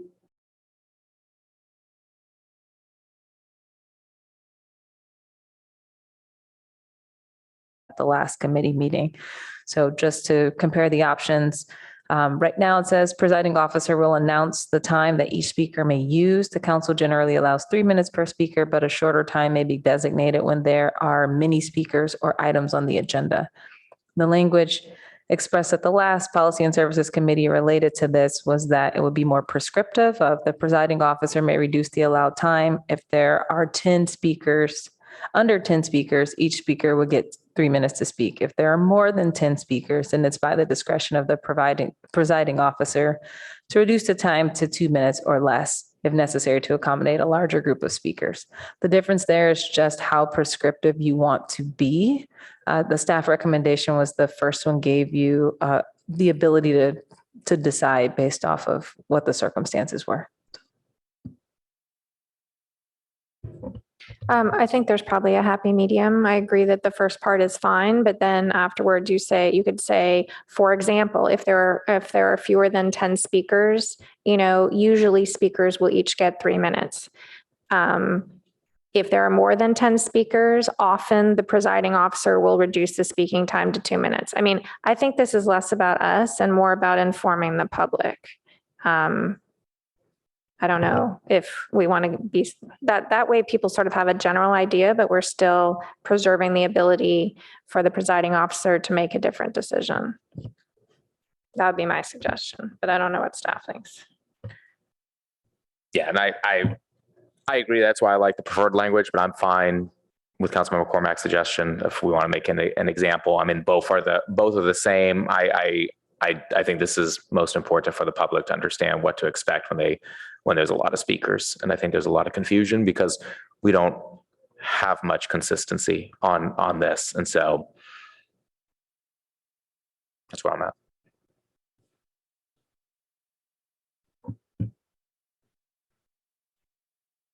I see our city attorney looking perplexed. Thoughts? Well, I guess I have a little bit, I feel like we do have consistency and it's kind of important. We treat every speaker the same and we generally shoot for 3 minutes unless there are a lot of speakers on that item or many items on the agenda is the other reason why. If we have a number of items that have a lot of public speakers, even though there aren't 10, you can end up with, several hours of public speaking and then it becomes difficult for the council to do its part of the meeting work. Agreed. I think I feel like the council's done a good job of trying to be principled in this area. well, but we get back to norms and rules. And I think we have had public speakers, especially in the new era, surprised because they just haven't seen this in the past and didn't know that, they could end up with 2. Yeah, and I always struggle when I'm talking to members of the public who want to speak, and I say, well, you could have 2, could be 3. Really depends on how many people are speaking. It would be nice to be able to say, you're going to get 3 minutes. This is an item that's going to get a lot of attention. If there's more than 10 speakers, be prepared for 2. So that's why I do like the more prescriptive language, and I like that it does make it clear. At the end of the day, it's up to the presiding officer to make that decision.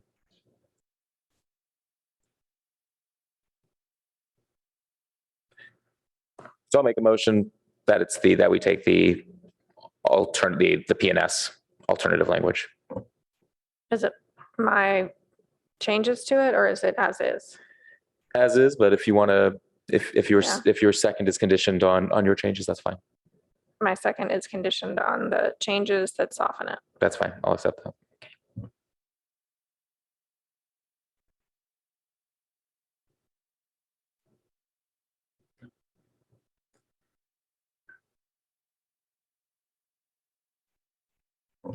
maybe we should say, or did I say if there are more than 10 speakers?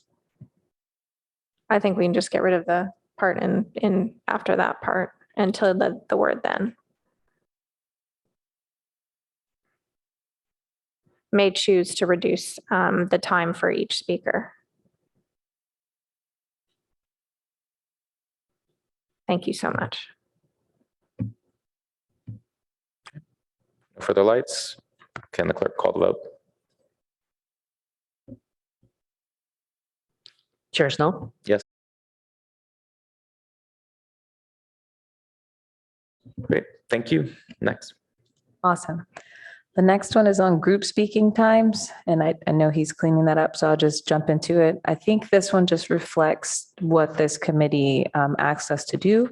So the existing language says, except that a spokesperson who's representing a group of 5 or more in the council chambers will be allowed 10 minutes and will, to the extent practical, be called upon ahead of individual speakers. So the proposed language is allowing some flexibility for reducing that time. So I'll just read that. Except that the spokespersons who are representing a group of 5 or more people who are verified as president of the council chambers or online will be allowed up to 10 minutes and will, to the extent practical, be called upon ahead of individual speakers.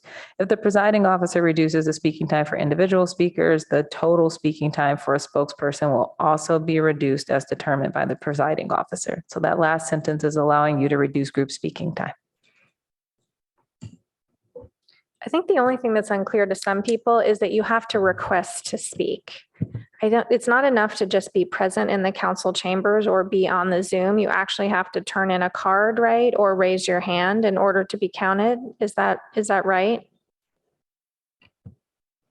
Yes, there's another part of the handbook which speaks to the protocol for how someone would sign up to be a speaker or a group of speakers. So we tried to consolidate that into one part of the handbook, which is, I think, in another part of this section 5. I'll have to find the exact page, but it just says essentially use the raise hand function, or I think it's star something on Yeah. Zoom, or give a speaker card to the clerk if you're in the chamber. So Okay. assuming that all is in someone's mind for how to sign up to speak, then this is just the nuance of the group. I don't want to assume anything, and I really hate to make your long sentence longer, but I honestly think that representing a group of 5 or more people, comma, who have requested to speak and are verified as present in the council chambers or online. And you can shorten it then because it's long and wordy and we have far to go in this presentation. And I don't feel like, even I don't feel like wordsmithing that one right now. So I just do think it is important. We literally had that confusion in the past 2 months. Someone was like, well, but I was here, but they didn't turn in a card and they didn't understand that they had to do both. So other than that, that's fine with me. Do you need a motion on little wordsmithing like that? No? Okay, I'm good. Great. Thank Let's- you. move on. All right, there's enough things to do. This next one was one where it was just a question of, do you still need this language? So this was one we found when cleaning up the document. The existing language related to council emails on packet page 47. It relates to a settlement agreement with San Jose Mercury News in February 2003. So City Attorney Stump, was there anything that you wanted to add on this one? It was in there. I'm wondering if it's obsolete. Yeah, I think we've come to the point where we don't need this and we have a procedure that's well established. So the recommendation here is removing it. That is obsolete language that could be removed. Fine with me. Great. Okay. Let's move on. Great. Okay, the next one, we're moving through. Great. Council priority setting process. The item that you just did as your item 1 today, that lived as a separate document of the guidelines the city council established in 2012. So our recommendation here is to pull that guidelines document into your handbook so that we don't have to wonder where these guidelines are each year, and you can make changes to it here. We've done a few cleanup items in the text, but this main recommendation is to pull it into the handbook. Works for me as long as we include the values. Got it. Same here. Okay. Okay. And, Move on. okay, great. Yay. Some of them are. For clarification, are we including the values as stated or including a reference to the existence of values? The As latter, stated, they're intended to be pretty enduring, Okay. right? Didn't we just go through all this? just to confirm. Yeah, That's- I think okay, they should be very good. included rather than linked. Understood. Thank you. Thank you for that. Okay, so the next one, and if you have further changes on the actual small nuances we did on the guidelines language, you can just let us know.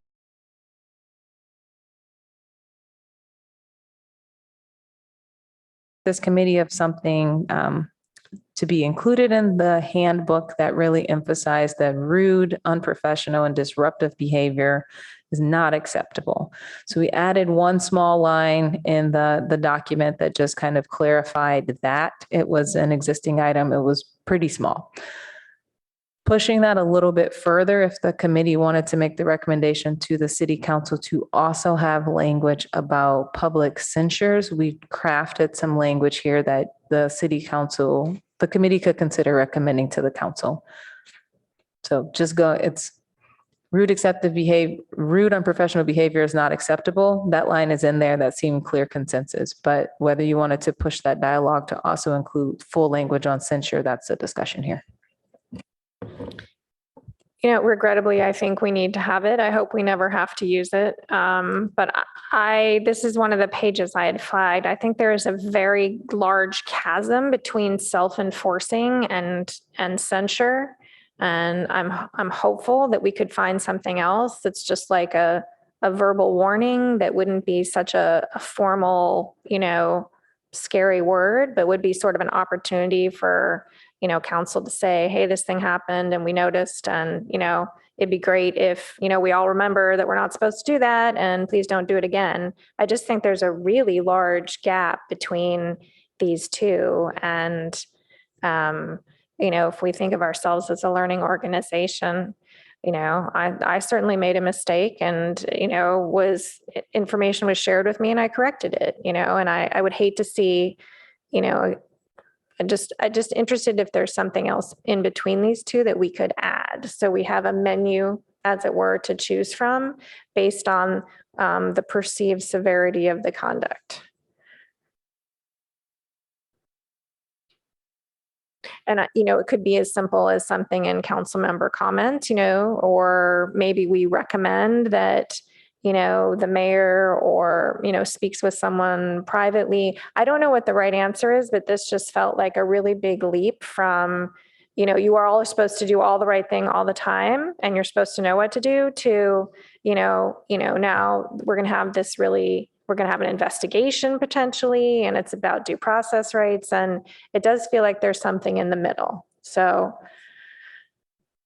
interested in others' thoughts. I've worked in a number of organizations. It's a very big jump from between these two.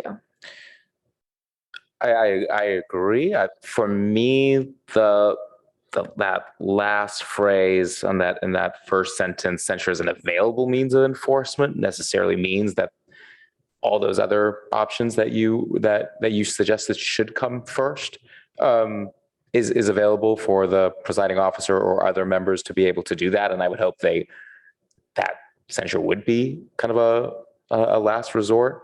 I don't know if so for me that language is fine and clear enough, but I'd be open to. I don't have an issue with this language. I just feel like there should be a paragraph, on page 50 between these are self-enforcing and, we're going to have a punitive action. And I don't know quite how to phrase what that is. And maybe this is something we just think about and, we talk about next week. Maybe staff will, have an opportunity to think about it. I realize it's a little tricky because it's an elected body but I felt like it was a very large leap and there could be some behaviors in the middle that, we would want to call attention to without having, an investigation and a colleague's memo and, a whole bunch of stuff like that. So that's my thoughts. But I, with this language, I, again, regret that we would need to have it, but I think it's prudent for us to do so. if it be the desire of the committee, again, between now and next week, among staff, we could discuss whether there's some intermediate step we might propose. I think it would be appropriate for us to try to flesh it out. I would expect that the council will want us to, let's say if we use the term a warning or something along those lines. There's no moral counseling in council. So whatever term we come up with, we'll want to flesh out how it might work and propose it to the council. Yeah, I think that would be good. I also don't want it to be so restrictive that if something incredibly egregious happens, that finding that balance. Councilmember Tanaka. Yeah, I guess a few questions for, well, not sure who, but so what's driving having this language in here? Like what prompted this? Anyone know? I don't know if you had a chance to read the Valley Water report about Director Kremen's behavior, but they referenced in there that their descriptions were not sufficiently, their threshold for behavior did not include rude and unprofessional. And so there were some instances of that behavior that were documented and substantiated. And so when we had this discussion last time, we agreed that we wanted to consider that. The other thing that was interesting is to see all of the options that are available to that elected body in the event of, inappropriate behavior or outright malfeasance on the part of someone. And, we all read the newspapers these days, and I hope it doesn't happen here, but it did seem like a gap in our policies and procedures that all we had was self-enforcing. We don't have any way to call to account a member of this body now or in the future. And it just seems prudent to have it. So it was sort of the two parts, learning from what's going on. Has censure happened before in Palo Alto? Have you ever has the council ever censured someone? Anyone know? Anyone remember? Right. We have no information on that, so we Okay. couldn't say affirmatively one way or the other. But whether we had this language or not, isn't censure possible still, or is it only with this is it possible? Okay, so it's possible either way. I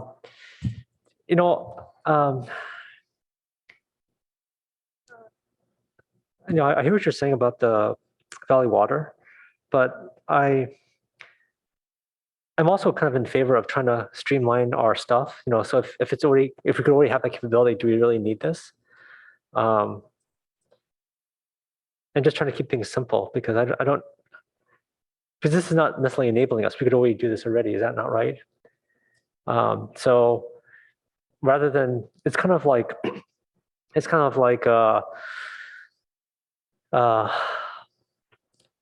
programming, there's a concept called refactoring, right? I'm trying to think of the analogous to non-programming, but it's basically trying to clean up the code base, right? Where you try to keep it to just what you need versus stuff that may be nice but not essential. So I just wonder, do we need to have this? I don't know if there's anything driving it in our city per se, and also I don't know if because the document's really pretty big, right? Do we need to have this? Is this critical? I don't know. I don't feel that strongly about it, but I'm just thinking about if we could do it already, then what's the point of having this?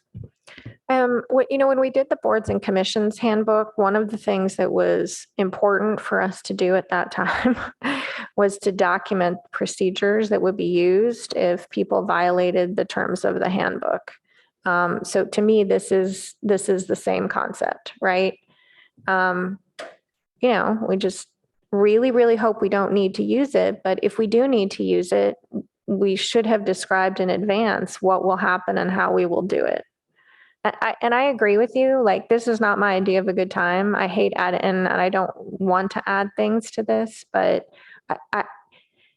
again, just look at what's going on in San Mateo County and here in Santa Clara County. I don't think anybody is immune from, potentially having, some inappropriate behavior. And I wouldn't want I wouldn't want the fact that we don't have a process to be a defense.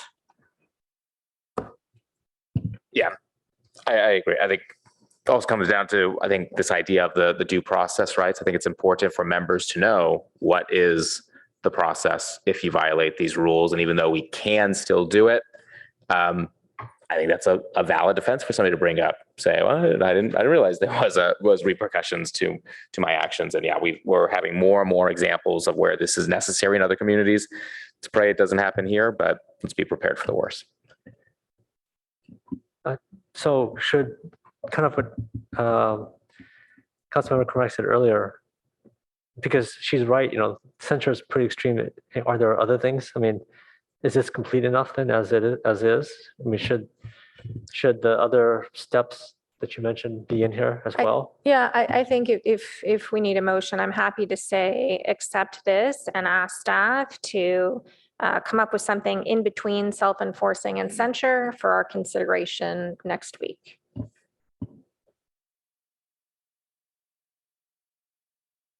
That's fine. I'll second that.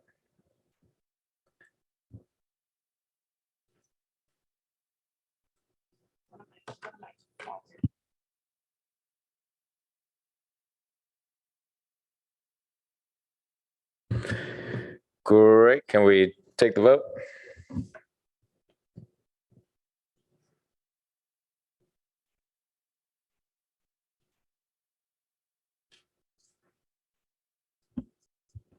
Councilmember Cormack, Yes. Councilmember Stone, Yes. Councilmember Tanaka, Yes. the motion carries 3-0.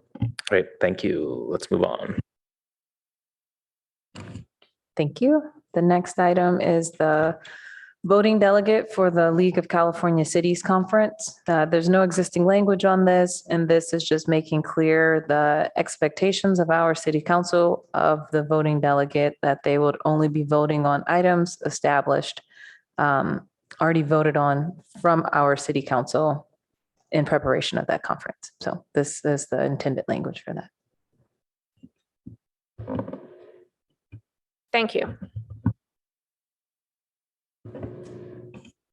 Would note that this was, I think, directly responsive to a prior committee discussion. If it was of interest to the committee, we could make this more general. So it's not simply a specific conference, but it could be, for example, whether it's to the League of Cities or to other organizations where the council is designating a representative for your I consideration. think the difference, though, is this is the only one where we know what they are voting on that I have seen, right? So we That's are true. shown the resolutions and we collectively take a position on the resolutions. And that's not true, I think, for any of the other representatives that go. I'm not familiar enough with whether it's the league or the National League of Cities or the U.S. Conference of Mayors or any of the other Oh, I organizations see. that could have some formality to them. But once again, to your point, this is the one situation that is somewhat unique in that regard. I mean, I only have the 4 years of experience. Are there other times where we take positions on these specific resolutions? Does that happen at NLC? Yeah, we You to your know, point, have not participated with those organizations, so we don't know. yeah. I think we do it at ABAG, don't we? Do we have in advance what it is? I Oh, think, yeah, yeah. I did that once. So maybe what we want to say here.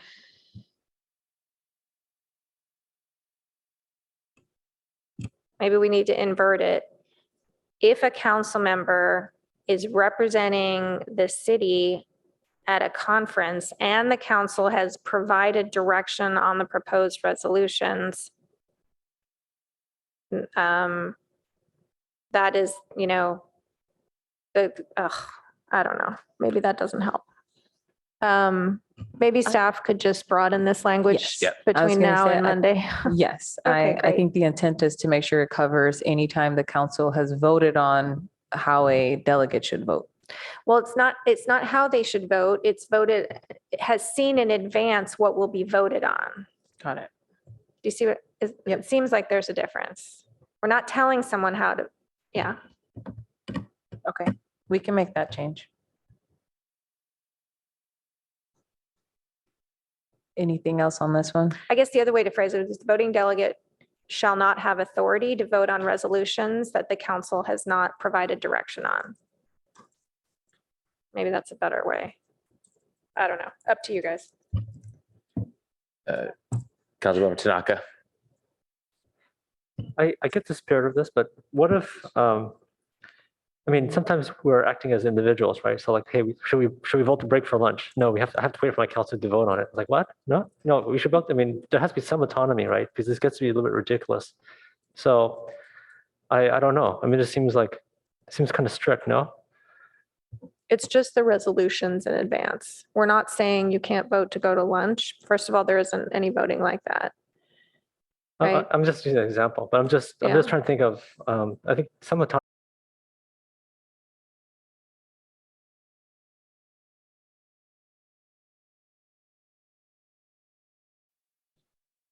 This is the only instance where we specifically authorize someone attending using city funds to attend, and we direct that person how to vote.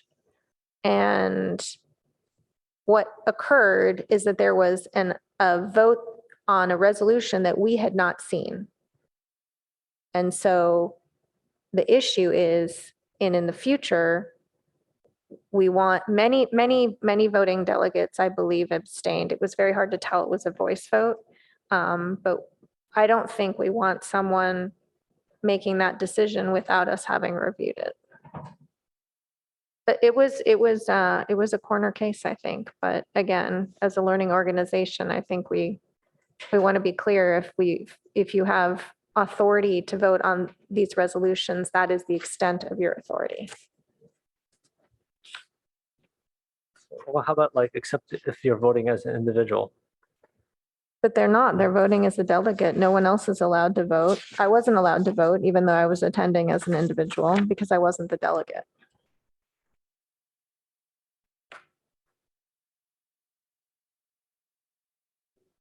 Okay. I don't know this conference well enough to speak on it, but I was just thinking that, because I've attended other conferences where, people ask like, hey, should we go for lunch? Should we get, whatever, and they're like very minor things. So I'm also just thinking of practicality here. Yeah, but you've been to the League of Cities conference. That's not how that one works. There's an agenda. There's no vote on lunch. The only thing there's a vote on is at the end is the resolutions. And I believe the slate for the directors, but I can't remember. So. Yeah, I'll defer to you on this one. So we're in agreement, we're going to broaden the language to apply to conferences in these situations. Yes. Great. Let's move on. Okay. The next one is representing, let me get there, the city. No existing language the existing language is what you see there. Be cautious of representing the city positions on issues. So the proposed language based off the previous committee discussion, I'll just read it. Council members representing the city at boards and commissions should be clear about if they are representing the city or the regional board or commission. If a council member appears before another government agency or organization to give a statement on an issue, the council member must clearly state if her or his statement reflects their own opinion as a member of the regional board or commission or as the official stance of the city. Thank you. So question here, can a council member, the other thing I'm uncomfortable with here is, I'm glad there's the language of having to be specific that you are reflecting your own view, but can a council member take a vote that is maybe contrary to a city position that council has voted on? Maybe not specifically, but if it's contrary. So sometimes it depends on the rules of the particular body. Some of these bodies, upon appointment, the council member becomes a member of that body as a separate body with the duty to that organization and body. So it's not a one size fits all answer. So can we, as a body, regulate what then members do on those bodies in that circumstance?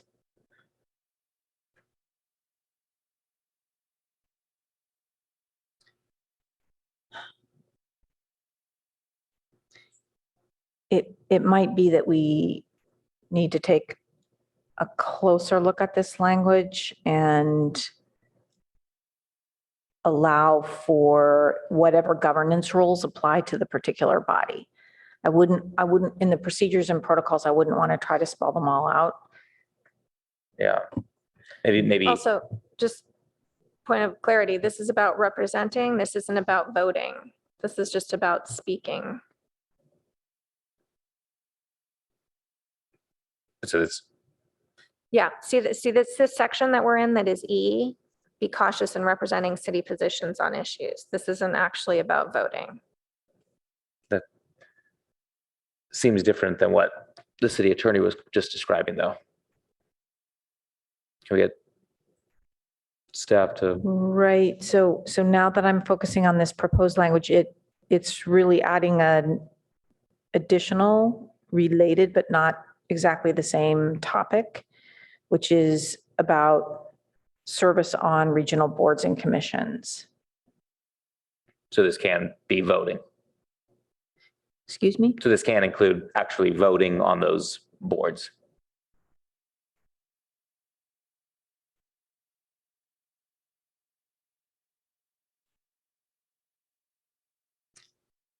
I'm not entirely 100% sure what we're trying to address here. Maybe we can give this, May I? Yeah. So the exemplar here would be our BOSCA representative, who is me. And I spoke to the SFPUC, and I neglected to, I stated that I was a council member from the city of Palo Alto, and I neglected to state, because it wasn't completely clear, even though staff had reviewed this, that I was speaking as a member of BOSCA. It was the BOSCA position, not the Palo Alto position. So this is another example of improving our work based on things that have happened. So as I recall, really, I don't think any of us loses our First Amendment rights, even though we've been elected. That's not really what's at issue here. But the key, and I think there's some case law on this. I don't recall what the example was, but someone had spoken about that. But it's really this unusual situation. I think there may be one or two more where you are not actually representing your city. You are nominated by your city and you serve a 4-year term, but you are not there to represent the city's interests. You're there to represent the interests of all of them. In this particular instance, the city of Palo Alto has an official stance that is at odds with BOSCA and all of the other 25 members. So because I was on a board policy committee, I was asked as, one of the leaders of the organization to make a statement, which I did. So this is just going to help people in the future not make the same mistake.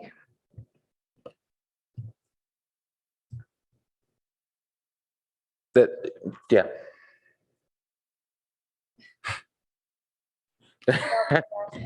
That's what this is trying to talk about.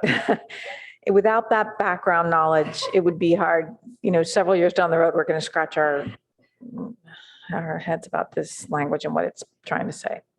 Yeah. I think we might need to work on this a bit more. I think that would be helpful. I'm not aware of all the facts in that situation, and not trying to, I don't want to, relitigate it or anything, but I do think it'd be helpful to look into that a little more and see what we can do. Maybe if it's not saying you can't, maybe language of saying representatives should represent the stated position of the city.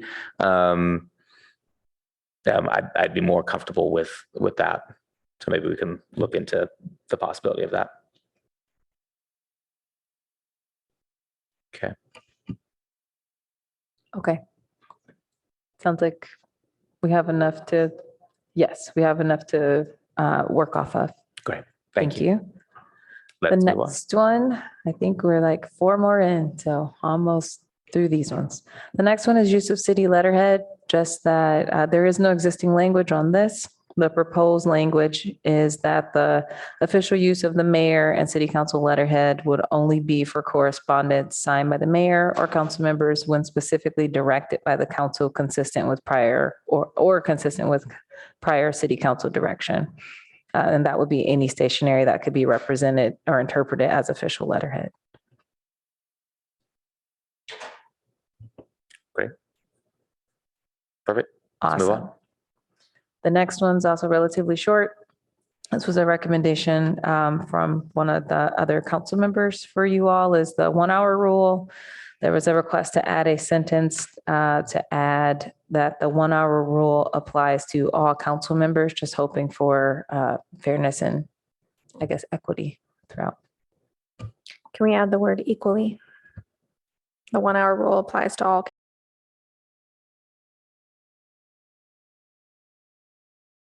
equal. Fine with me? Great. Councilmember Tanaka. Sorry. Yeah, I like that addition. Also, I would be curious to know, and because this is I don't know if this is common for other cities. I talked to other council members, and it doesn't seem like it. But I'd be curious to know, also, like, for a month or for a year or something, like, so like who uses how much time? I'd be really curious, like, like some sort of readout. I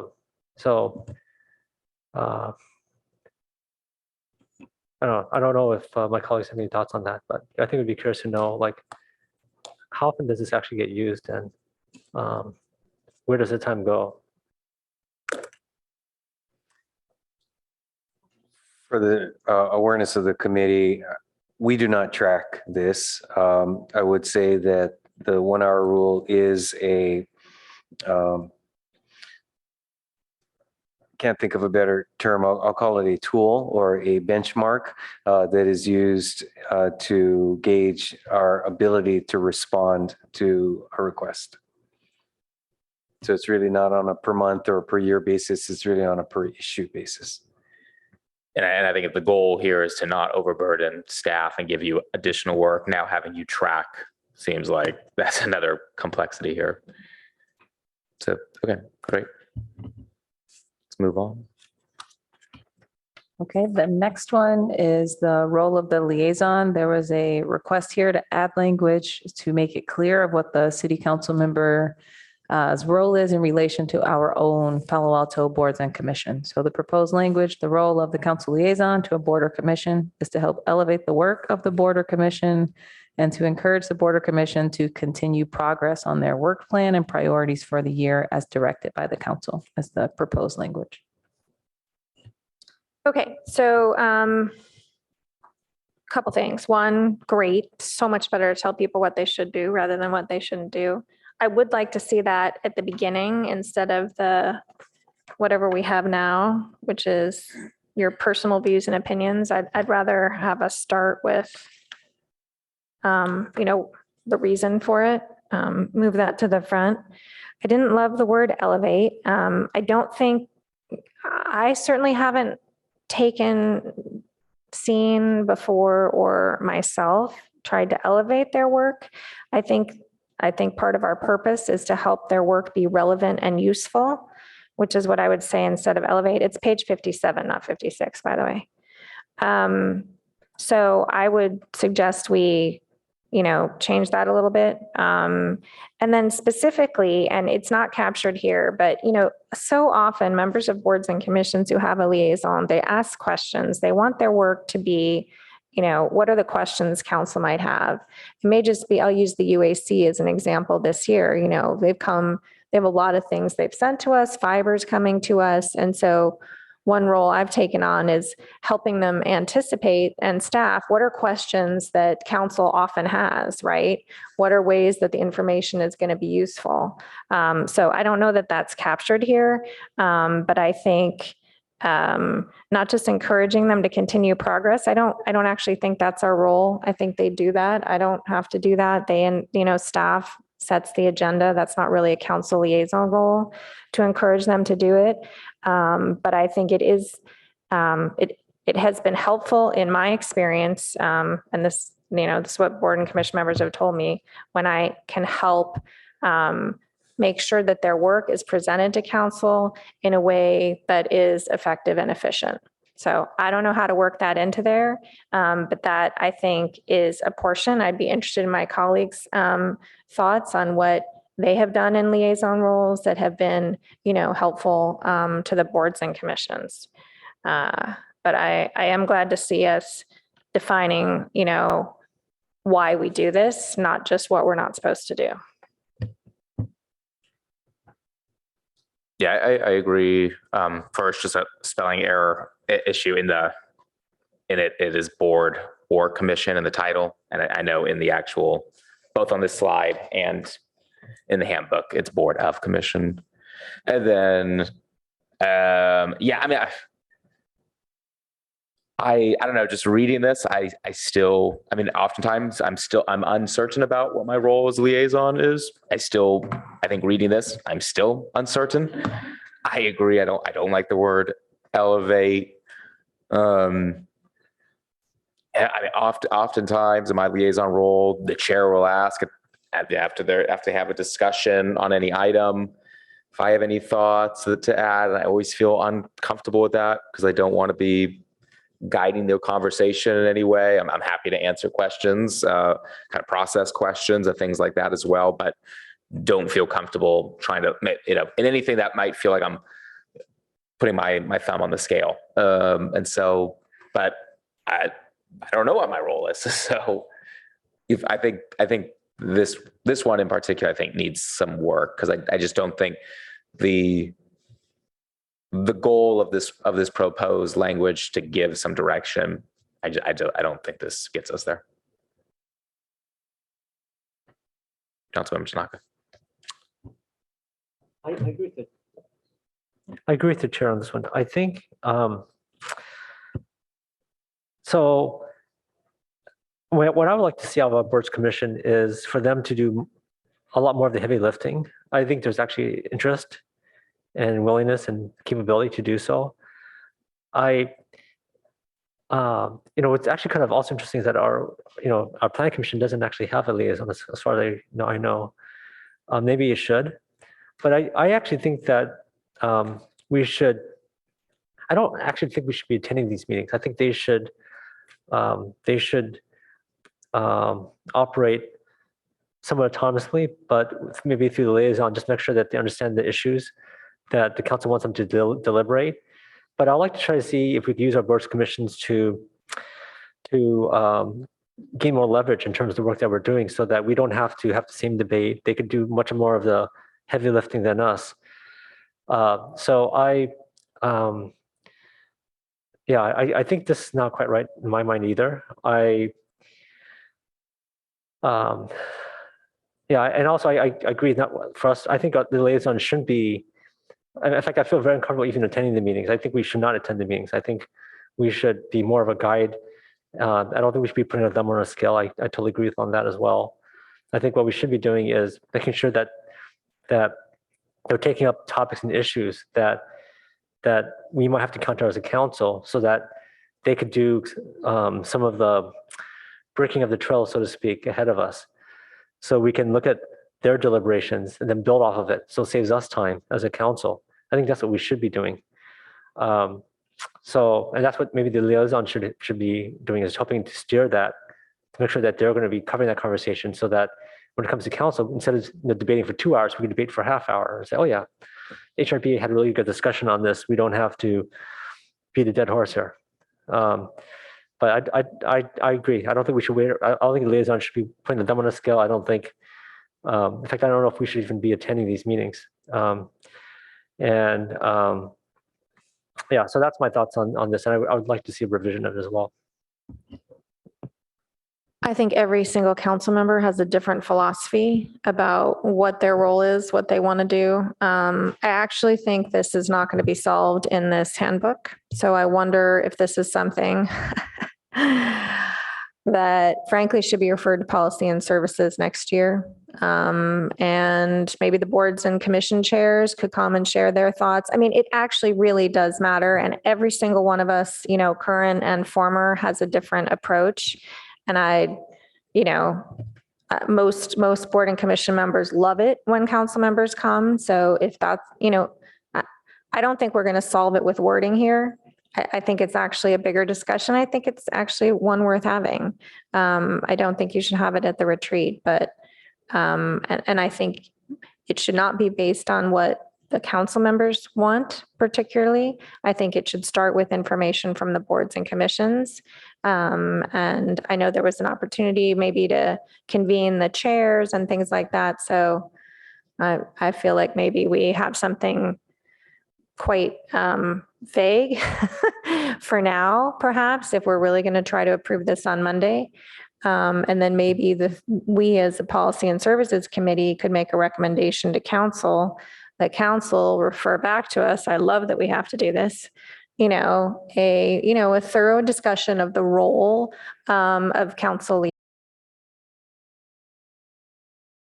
I'm kind of in between the physically and of both here.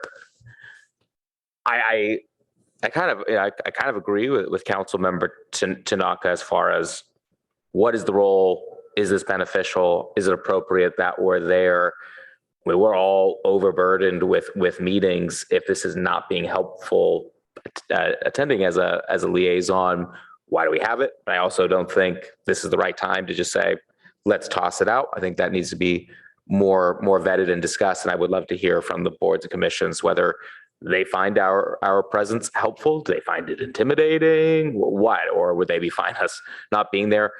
Maybe it's a liaison role where we're just kind of limited to, we might be assigned to a commission, but that's more of a liaison than with the chair. And we have quarterly meetings or something with the chair to check in. I don't know, but I like that idea of a referral to Policy and Services to have this discussion, because I think this is a worthy discussion at the moment. Okay, so I'll make that a motion. I'll second that. Are we allowed to, by the way? Sorry, now I should just check. Molly, are we agendized to make a referral to council on this topic? On suggesting that they refer back to us a thorough discussion of the role of council liaisons? Fantastic. So to be clear on the motion, are you just looking at that as the referral or basic language and a referral? Basic language. Okay. Which will Taking into consideration what all three of us have said, and then, and hopefully this would go on consent if it's unanimous to the council, that the council refer to the Policy and Services Committee a thorough discussion of the role of council liaisons to board and commissions, and that discussion incorporate the input of the board and commission members themselves, perhaps through the chairs. Please don't ask me to repeat that. Got it. Roughly. And no further discussion. Let's take the vote. Councilmember Tanaka, Yes. Councilmember Cormac, Yes. Chair Stone, Yes, the motion carries 3-0. thank you. All right, the next one, reports to council. There is existing language on this of the council members and officials shall provide brief verbal reports on meetings attended at the city's expense. At the next regular city council board commission meeting, if multiple officials attended, a joint report may be made. All related documents are subject to Public Records Act and can be periodically reviewed by auditors. There was a request to add language there at the very end of council members should hold one another accountable for ensuring these reports are made. So one thing that's missing is that council members may not know that other people went on these trips unless there's some mechanism for letting them know. So I think we're only going to be able to hold other people accountable if, there's some process by which maybe the city clerk, sends out an email if, oh, council member so-and-so are going on a trip. I don't know how else to describe this, but it's, I don't think this is quite sufficient. And it's really disappointing to have to do this because this was such a, standard practice that people followed, but now they're not. So now we need to have a rule. But I don't know if the clerk through the chair has any thoughts about how to signal to other council members that someone has taken a trip at city expense. We definitely could do a notification, but I would like a little bit of clarification. So this would include a trip, but the way that I read it is expenditures. Yeah, I mean, Expenditures made. So could that be like a one-night event or a special event that a council member attends? I mean, if City, the city's expense. So I just want clarification. I think that would be included, right? Yeah. So even, if Stanford had a program and a member of the council attended and city funds were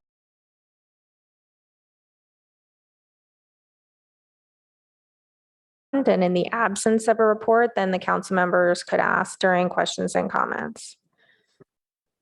A report regarding attendance at events where the city has expended funds. That's something that we could routinely send to the entire council as a whole. Yes. That would be great. I mean, I get a similar report on another board that I'm on where they always just have to publish, directors' expenses in the past quarter, and no one travels anymore for this group because there wasn't anything for two years. So there's never anything there.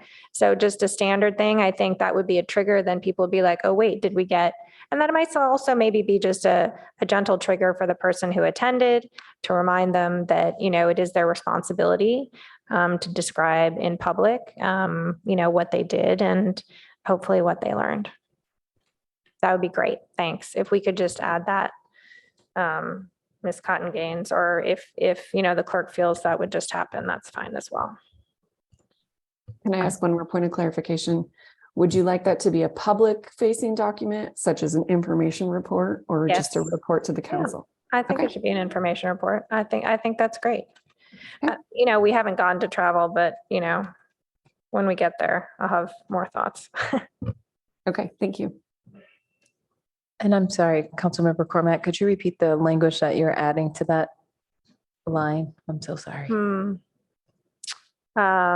We were clarifying the last motion, so. I think, do we need language or can the clerk just of her own accord provide information reports? She's shaking her head, yes. She's So I think nodding we're- yes. Okay. Yes. Okay, great. So the language in here suffices and we have a process in the background. Great. Okay, the next one. Nope. Right. Councilmember Tanaka. I'm so sorry. So I actually like this idea. I think this is good. What would be even more helpful is actually to know how much was spent as well. And I think it should not just apply to council members. I think it should apply to all the CAOs. So if the CAOs are also doing this, I think they should also report out. So yeah, because I think we are we're entrusted by the public to make sure that we spend their resources wisely. So I think all the kind of everyone at the table should do the same thing.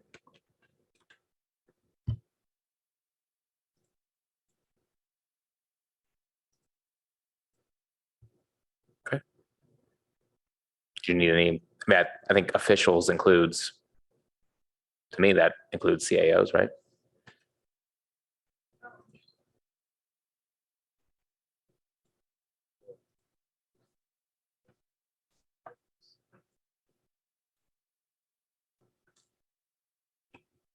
I actually read this sentence to imply commissioners as well, since it speaks to board commission meetings. So again, this it can and should be council policy statement, and you can express your expectations accordingly.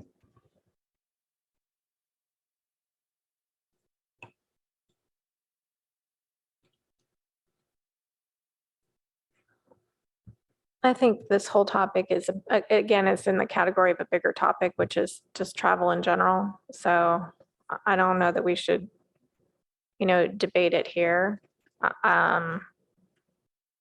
I think I'm mostly focused on, council members. Do we pay for any board or commissioners to go anywhere or do anything? I think occasionally there can be either conferences or training that would be at Oh, yeah. city expense. Like HRB has to have, some of them, they have to have certain kinds of training, And right? CPA Yeah. related, utilities related issues as well. So maybe the word officials is tripping us up.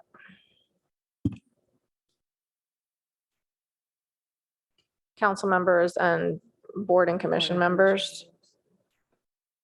I like officials because I think it should include CAOs. Yeah, but that's not in this. That's not what this was. That sounds like a different topic. And when we get to the travel report section.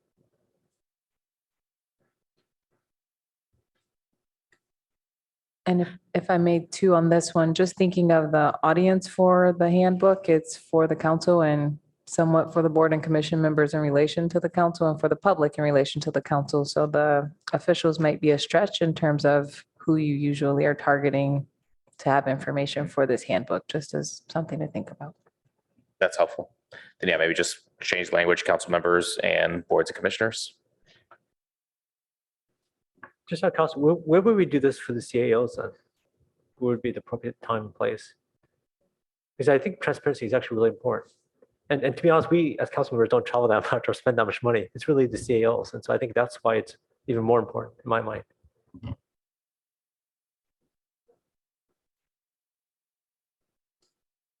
So don't we have a whole travel thing that we're coming up to, which Actually, I think we're in it.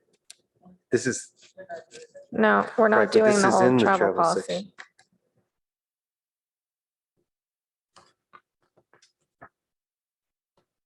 It's,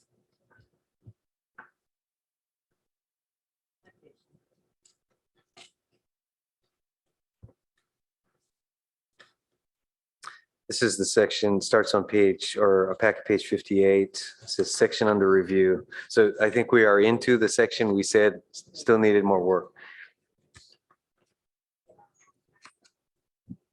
And I'm realizing what happened there is there was one small sentence proposed at the last committee meeting, so we thought we'd add that, but this whole entire section, we wanted to compare this in relation to the existing travel policy, even that's internal for city staff, and see what is necessary to be called out separately for the council and what can be referred to in that broader travel policy. so maybe then we should just, sorry, go Park ahead. this one. No, I'd like us to at least discuss some of it at the end, but maybe not make decisions, et cetera. I think there are just some general topics we should discuss, but maybe let's finish up what we're actually going to do. And then are we just going to, I guess the one thing is, how long has this travel policy been a referral to PNS? I feel like it's over 2 years. This came pre-pandemic. Yeah. Okay. But with the document nice and cleaned up, we can have invigorated focus time for this one section. Okay. So maybe we can have that discussion that Councilmember Tanaka is addressing when we do that deep dive.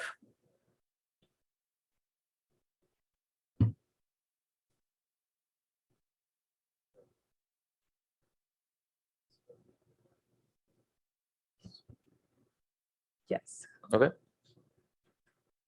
I think there's opportunity to discuss where that information will be reported. Councilmember Tanaka asking about travel related to the council appointed officers. It may not be this document as the best place to do it. So we were just reflecting on, it's a question of where we reflect the best policies related to travel policy and for whom and which document. Do you want to add anything there? No, that's right. So is there a time on the agenda that we'll be doing this? I think for the travel policy, if it's okay, we'll bring that discussion separately back to the committee. This whole section needs to be reviewed. It's just too massive to have done it with the rest of the pieces we were bringing. That So works. for this item for city council on Monday, we'll actually omit this recommended language here and just say the entire travel section will continue in the new calendar year.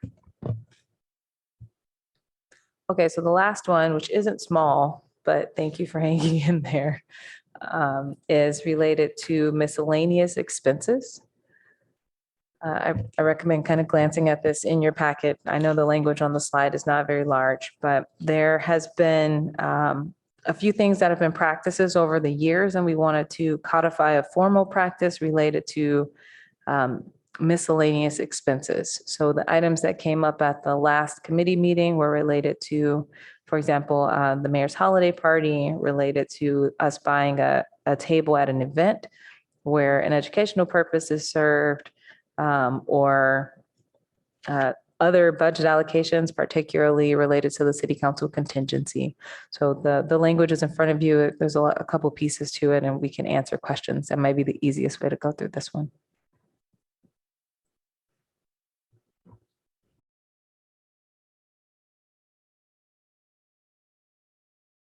What number it would be, so we left it as a placeholder. Expenditure on the contingency funds, I would note that this is a refinement and or tightening, I guess is a better term, of the current procedure. The current procedure has us basically taking a request typically from the mayor, which is then done by notification to the council. So this recognizing that, quite frankly, that presents some Brown Act challenges, should there be concerns from council members as to how that item would then be agendized. This reflects a tightening to say that expenditures from the council contingency will be done either via colleague's memo or some other agendized item. I think the other items Ms. Cotton Gaines already covered. I really appreciate this. I think this is an excellent opportunity to have a better procedure. I worry a little bit about the word may, because traditionally the mayor has made the recommendation. So can we say must instead of may be directed? Okay. And then section 2 seems really vague. We had a lot of good discussion, I think, about how to do this. I would have no issue,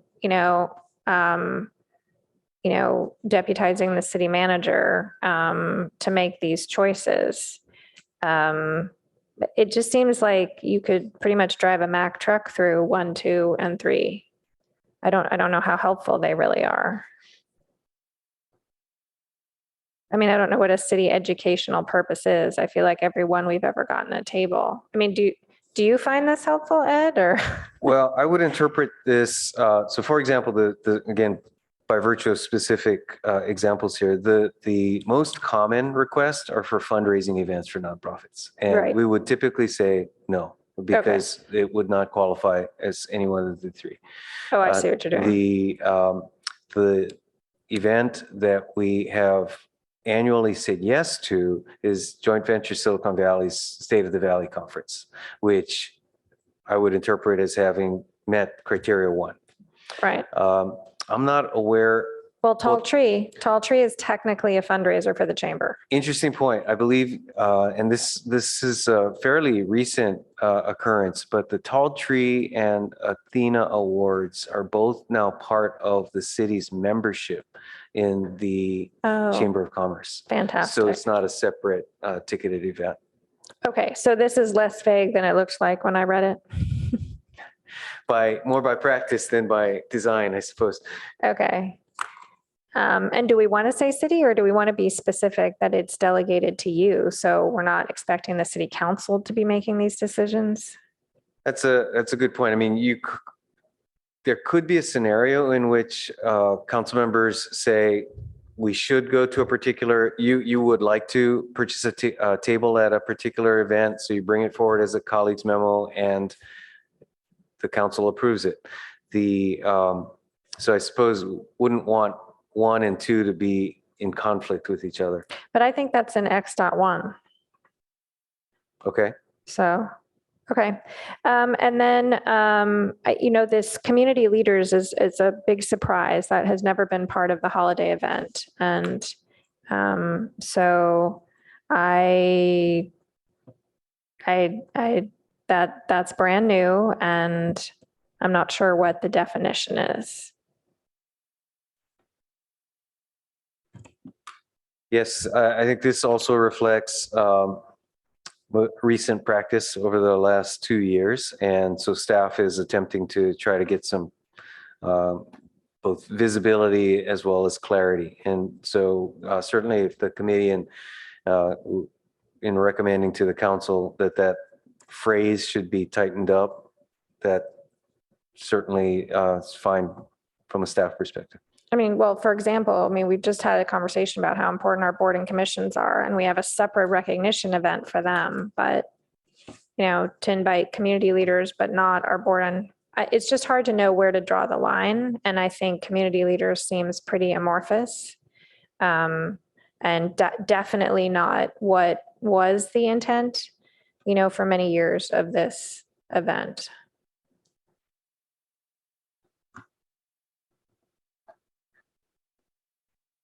But in general, I'm really happy that we're going to have some rules around this.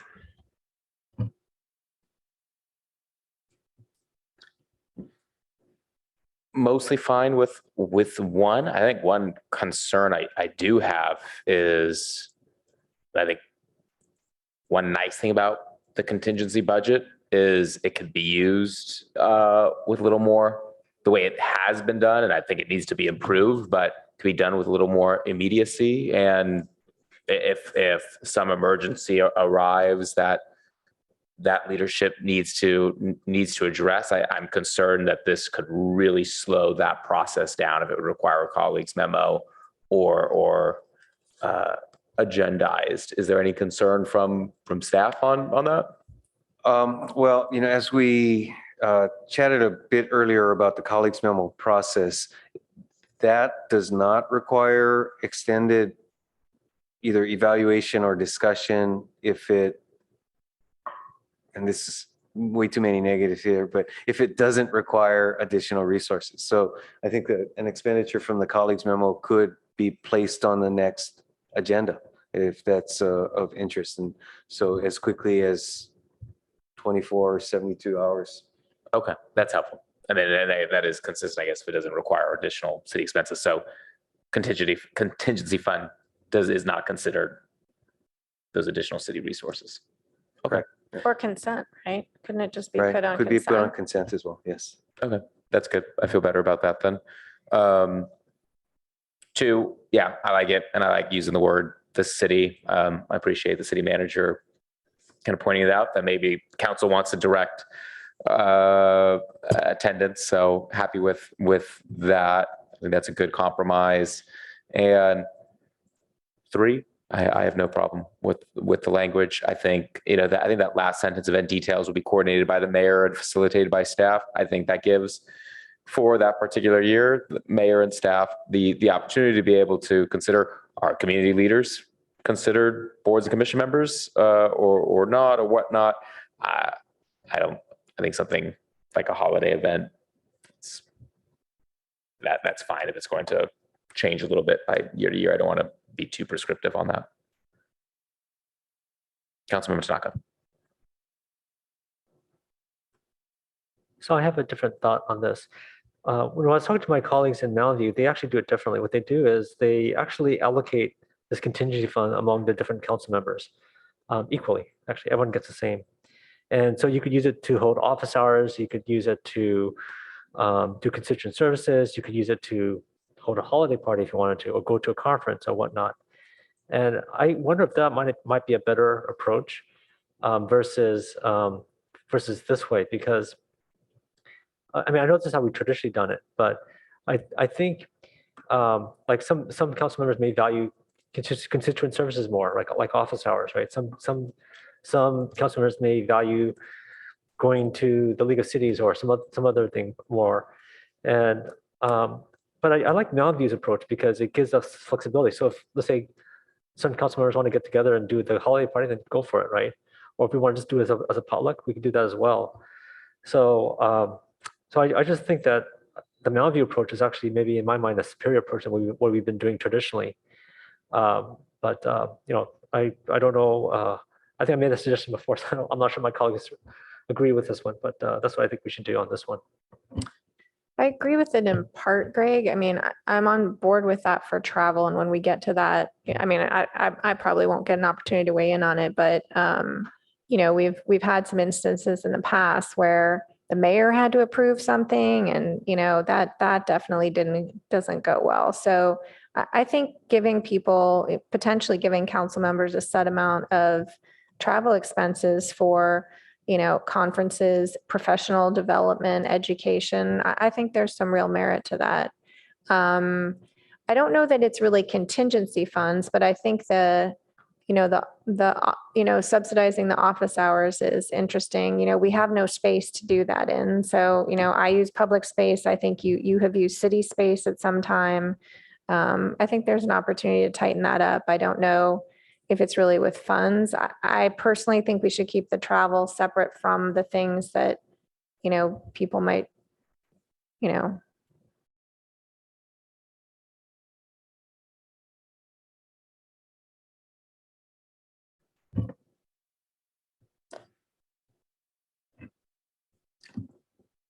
Thank you. I was just going to note for the committee's consideration that what Councilmember Tanaka is suggesting could be handled as something other than contingency. You know, certainly as a part of your budget discussions, you could allocate the funds in whatever manner the council sees fit. The contingency is by design and maybe by definition a pot where the use has not been identified.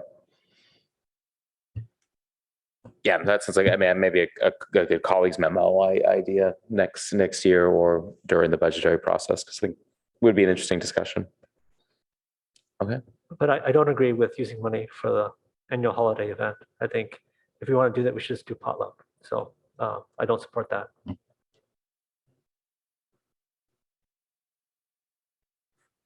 Sounds like we're ready to move on. So do we need a motion? I Do we was need to gonna vote do on that that because it's not consensus or? I think it's clear as stuff, but we can vote. too.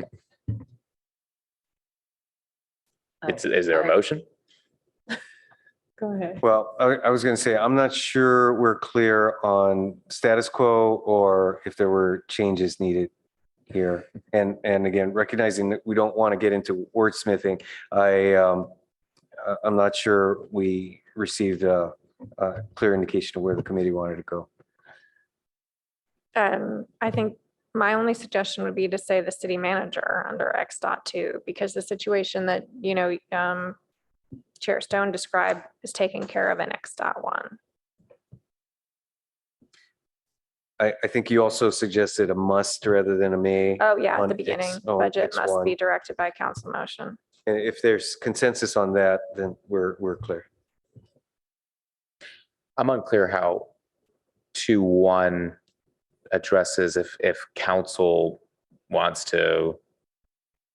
Sorry, it's just one. If council wants to buy a table at something and it doesn't fall under X.2, 1, 2, 3, we can do it under Gotcha. X.1. Okay, that's fine.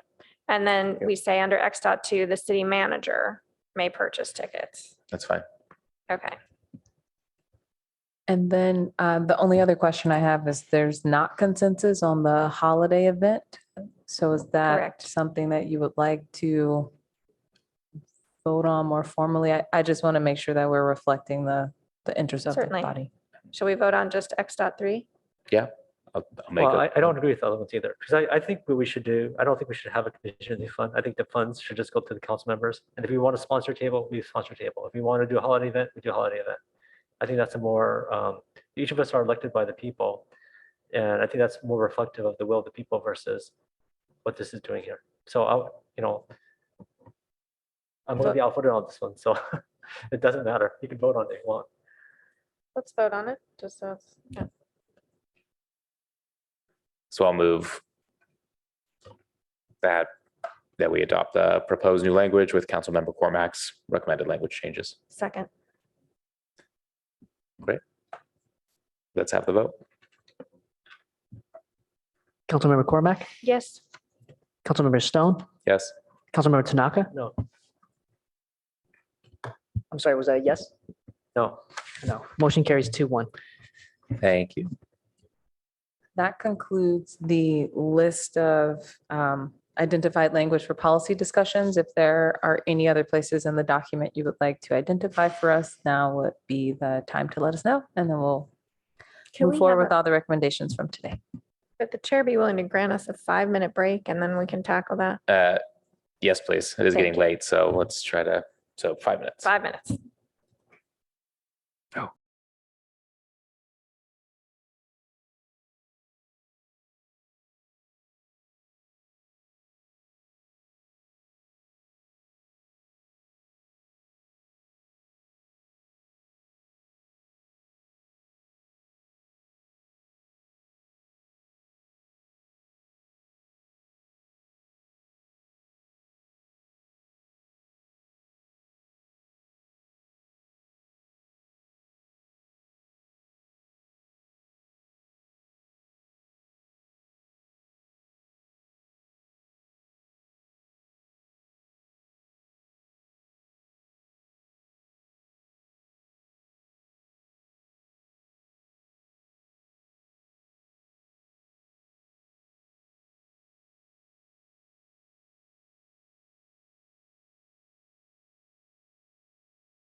2.2, the pre-council meetings, second paragraph. It says normally only the mayor and vice mayor are expected to attend. I actually think the word is invited. No, nobody else knows when it is or is allowed to attend. Okay, and then on packet page 26, 3.a, it looks like you copy pasted from the very helpful UAC meeting. So it still says UAC meeting and on 3A on packet page 26. I was surprised by B3. So is B3 like required? Do we, under the emergency circumstances, this voting thing, we have to accept an emergency circumstance?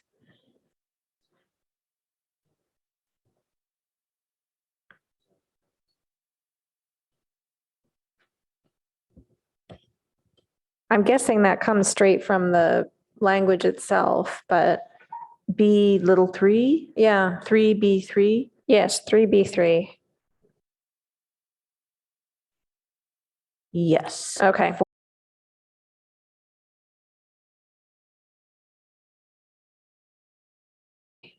Which is weird.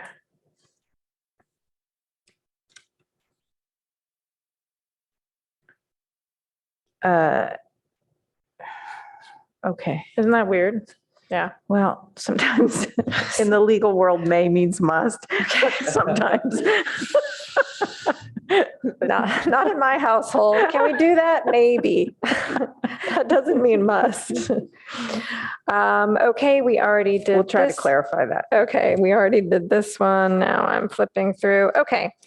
Packet page 331. Packet page 31, we're under study session procedures, A3.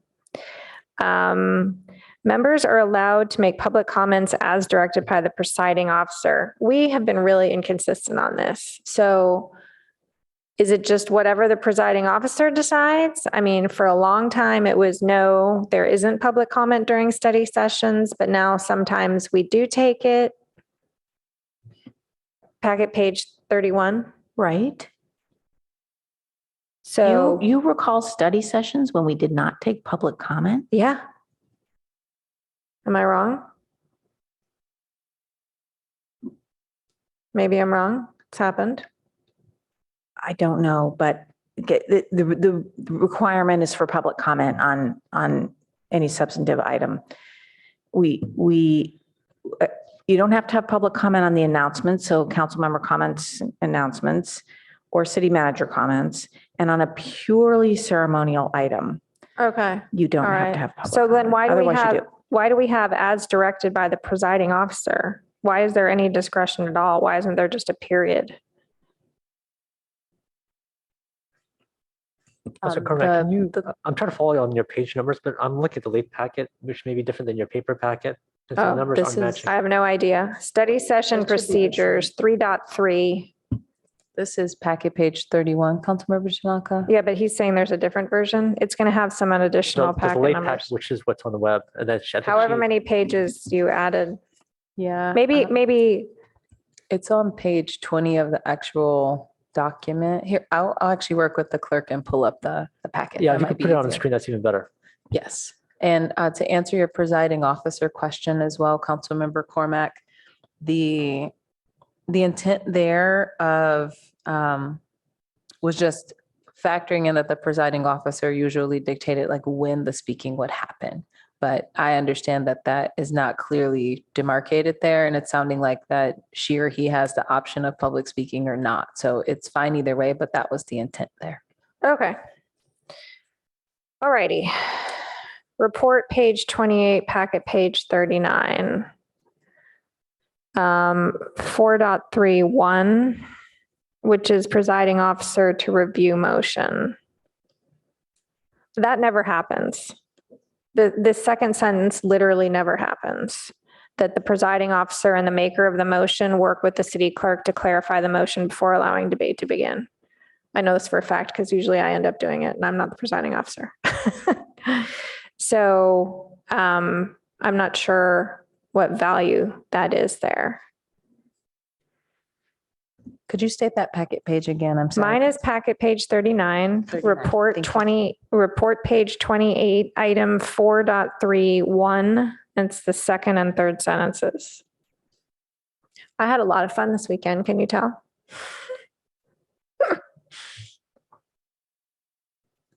Yes, thank you. Thank you to the clerk. It's at the top here. It's the second and third sentences of the first paragraph. There you go. So it's saying that before we begin debate, the presiding officer works to clarify the motion. That I don't think that ever happens. Does this mean something else? So I think this comes from older language where before we had this wonderful help from our clerks who transcribe every Oh. precious word and put it up. Oh, So it used to be that, the motion would be made orally. And so the then there was presiding officer would restate it or Yes, something. Oh, correct. okay. So, perhaps you can fix that before next week to reflect current or proposed practice. I think it or- was supposed to reflect aspirationally. You may not feel satisfied that this is what is.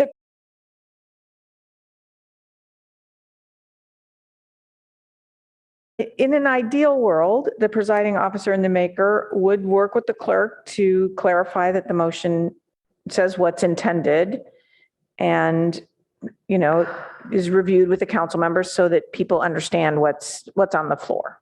Does that sound like a good way to proceed? Even if it's aspirational and not historically reportable? Shall we say should work with? I don't know. That's fine. I mean, it sounds like it would be fantastic if that happened. It has not been my experience that that happens. I think should is fair. Okay. All righty.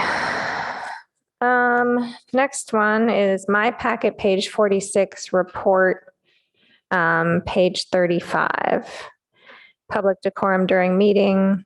I'm referring to EB, which seems odd, but will probably be fixed at some portion in time. I can't even imagine what this looks like in there. So if you can just scroll up just a tad. The one I'm looking at would be not the cross through B, but the next one. If the clerk can just scroll, down a bit. One more. Oh, now we're too far. It's the all remarks. There we go. That B. All remarks shall be addressed to the council as a body and not to any individual member or staff person. There's no enforcement of this. And I don't know how it should be enforced. In past years, the presiding officer has enforced this, and currently the presiding officer does not do that. So what is our mechanism for this? Can any council member, how should we address the situation when this is not occurring? So this is a statement of aspiration and tone setting by council to the public. But to be frank, if a member of the public wants to get up at the Of mic course. and speak directly to an individual council member, their First Amendment right to make that expression will trump any ability of this body or any staff member to enforce otherwise. So this is a statement of how we would like people to proceed. So maybe we should say should here, and then maybe we should have another instead of shall, right? Because I agree with you, right? We can't force people to follow this preferred convention. But I would also like us to have another sentence here that describes, the presiding officer, may remind public speakers of this, as needed. And I'd like to be there right there together, because, it can be a problem and unaddressed, it continues. And then people who are new come and hear this and think that is, permissible and acceptable. It is permissible, but, we don't feel that it's, effective. And I agree with what you're saying, but that at the very beginning, it says the presiding officer at council meetings is authorized. So I don't know.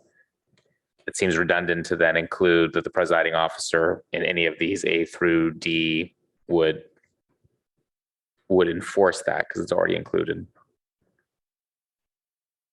So what is the mechanism if the presiding officer does not enforce this or refer it? That's really what I'm asking. What happens if the presiding officer never says anything? What do other council members have as a recourse?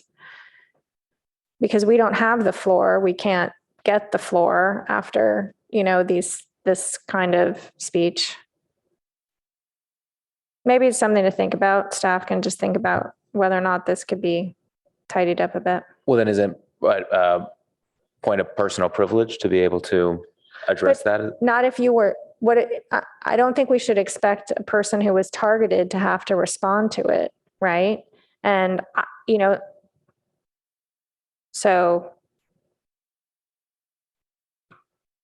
and perhaps any of us could enforce it, say, perhaps the presiding officer could remind, people in attendance of E.B or whatever it is we call that. It's become an increasing problem.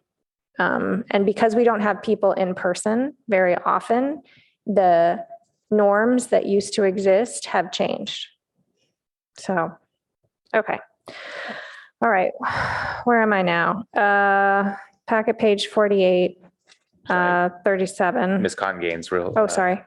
If it's okay with the committee, the added clause seems to be a gentle reminder. If it's okay, we can add the clause Councilmember Cormack referenced or leave it out. Just the presiding officer may remind public speakers of this as needed or put it at the top. I just want to be clear whether that's being added or not. I don't think we're clear. Yeah. Okay, so not at this time. Thank you. Packet page 48, report page 37, fourth paragraph, I think it's questions and all staff prepared responses.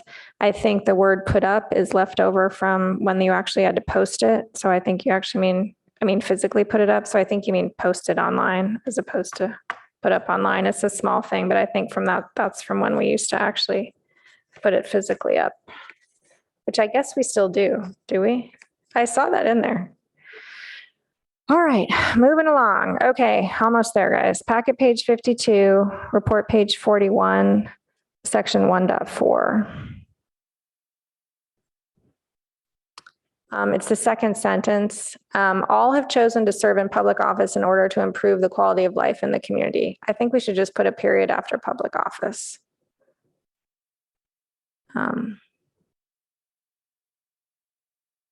Not everyone ran because they wanted to change things. Some people just wanted to serve. I think it also makes the assumption that, there's something wrong. Minor thing, but it jumped out at me. Is that okay with the other committee members? I don't see the reason to remove it. Okay. Next one is packet page. Oh no, we did that one. Yay. I didn't turn down all of mine. We got some of them. Okay, and then we had one in travel, so we're gonna leave travel aside. We talked about that.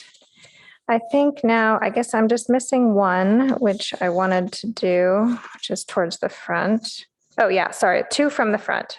So on the very first page, packet page 16, page number 5 of the report. 1.1 annual organization of city council. So I would like to move that we amend this to read, the mayor shall rotate based on consecutive years served and ranked by votes received in the most recent election. This is the motion that Councilmember, now Vice Mayor Koo, has made many, many years. And so I will make that motion as an amendment to 1.1. Councilmember Tanaka, I'll second it. would you like to speak to your second?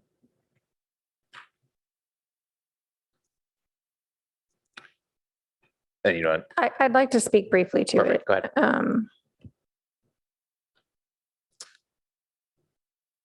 I'm aware of multi-year agreements of trades that have been made, and I don't think they're democratic. I think any one of us elected is capable of serving as mayor. And I think the politics that gets involved, we can just see what's happening in San Mateo right now as an example, is unlikely to, get better in the near future. And I think a rotation would serve us and reduce uncertainty. So my motion.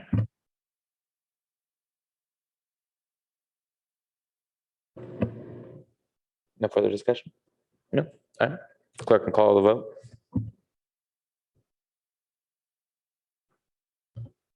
Chair Stone, No. Councilmember Cormac, Yes. Councilmember Tanaka. Yes. The motion carries 2-1.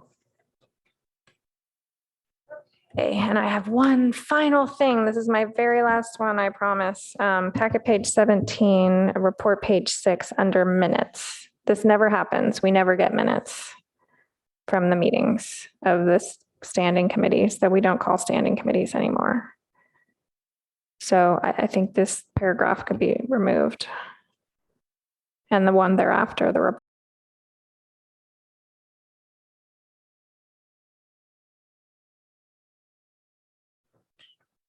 On this one, I recall this coming up at the November discussion, but there are meetings or minutes collected at the meetings. Are you? There's no minutes of this meeting. And they aren't sent to us at council. If they are, I've never received them. Our reading of this one, and definitely open to updating this, but it was just that minutes are collected, so available online, and that's sort of how they're broadly shared. I defer then to the clerk on. We should at least specifics. remove the sentence that says shall be delivered to all council members before the council meeting in which the committee's recommendations are to be discussed. Clerk Milton. Yes, so we do prepare both action minutes and summary minutes for every one of the council committees, and we do post them online. They are not independently distributed to the council members. They can be if that's Oh, gosh, a no. request. Okay, but they are posted online for the public. I know staff refers back to them routinely when they're looking for historic actions by the committees, and they use it to support the council recommendations. So it's up to you. I don't recommend discontinuing the minute taking, but yes, if you want to amend it so it's not distributed to the council, that I think is acceptable. So I would propose we at least remove that last sentence. And then what is this about members writing separate reports? Is that an option we have that I was unaware of? We can submit minority reports to the council. This is old language. This is 25 years old. Great. So you're going to tidy it up and maybe get rid of some of it? Happy to get rid of it. It's in conflict with our other language, which says you're supposed to respect the work of the committee. The committee's 2-1, that's still the committee, right? I think that sentence, respect the work of the committee, is open to a broad range of interpretation. Well, that is the truth. As I recall the budget committee, finance meetings during the second year of the pandemic. Yeah, that was okay. Well, I'm interested in what my colleagues have to say, but I don't find this particularly useful after the first two sentences in the first paragraph. I would propose, removing the rest of it.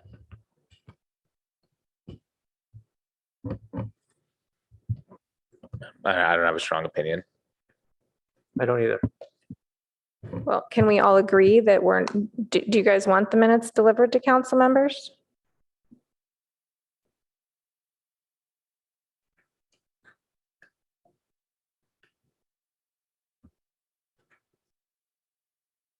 I mean, they're not delivered. I mean, are they even linked when something moves forward from the committee? Are they linked somehow?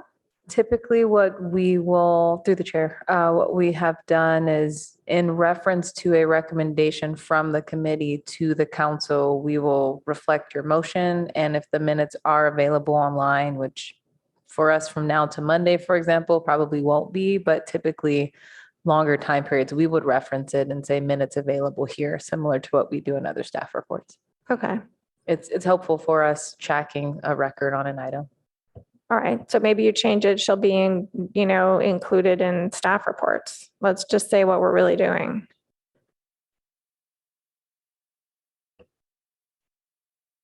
And also, we don't use the minutes as the report to the council. We usually have the presiding officer call on the chair of the committee. That's our standing procedure.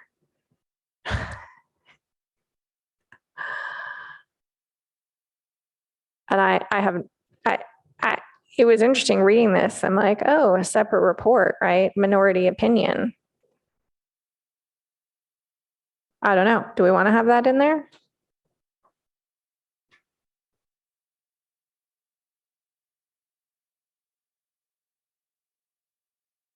Not seeing much interest.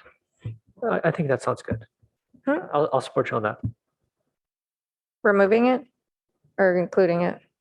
Well, okay, minutes, I think we should have minutes. Having the option to have a separate report sounds good to me as well. Okay. But I think we should at least update the fact that we don't use the minutes as a report to the council for an action item. Right? I think we use the minutes as the report for the council either. I think it's a staff report. Okay. I'm done. Councilmember Tanaka. Is this going to be available electronically, like, the Word doc with the red line, so we can kind of search and stuff like that and edit ourselves? Is that possible? Can that be made available to us? Are you suggesting before the council meeting next week? Yeah. Let's see, it will be distributed. I know we get it as a PDF, but can we Right. just get the Word doc as well, just because it's a little bit easier? I think we're going to need to figure that out as to what the product of this committee discussion will look like as it's forwarded to the council.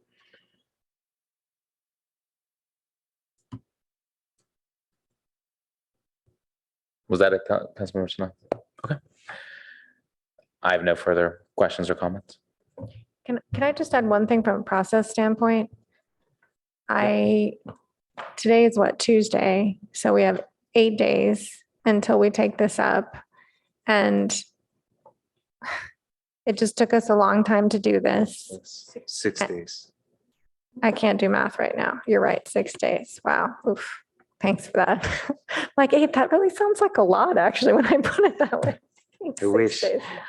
6 days. Personally, and it pains me. It is literally painful for me to say this. I think staff and we should contemplate that this is going to have to be continued because there are some things to discuss in there, and it's going to take us a long time at that level of detail. I don't want that to happen. I hope that doesn't happen. We've worked really hard to get this done this year, so it doesn't get passed over to someone else. But I just think realistically, with the number of changes that we just went through and 7 instead of 3, these are actually big decisions, and it's part of why they've been put off for so long. So I just wanted to flag that. I'll be sad, but I won't be surprised if if it has to be continued. That's helpful.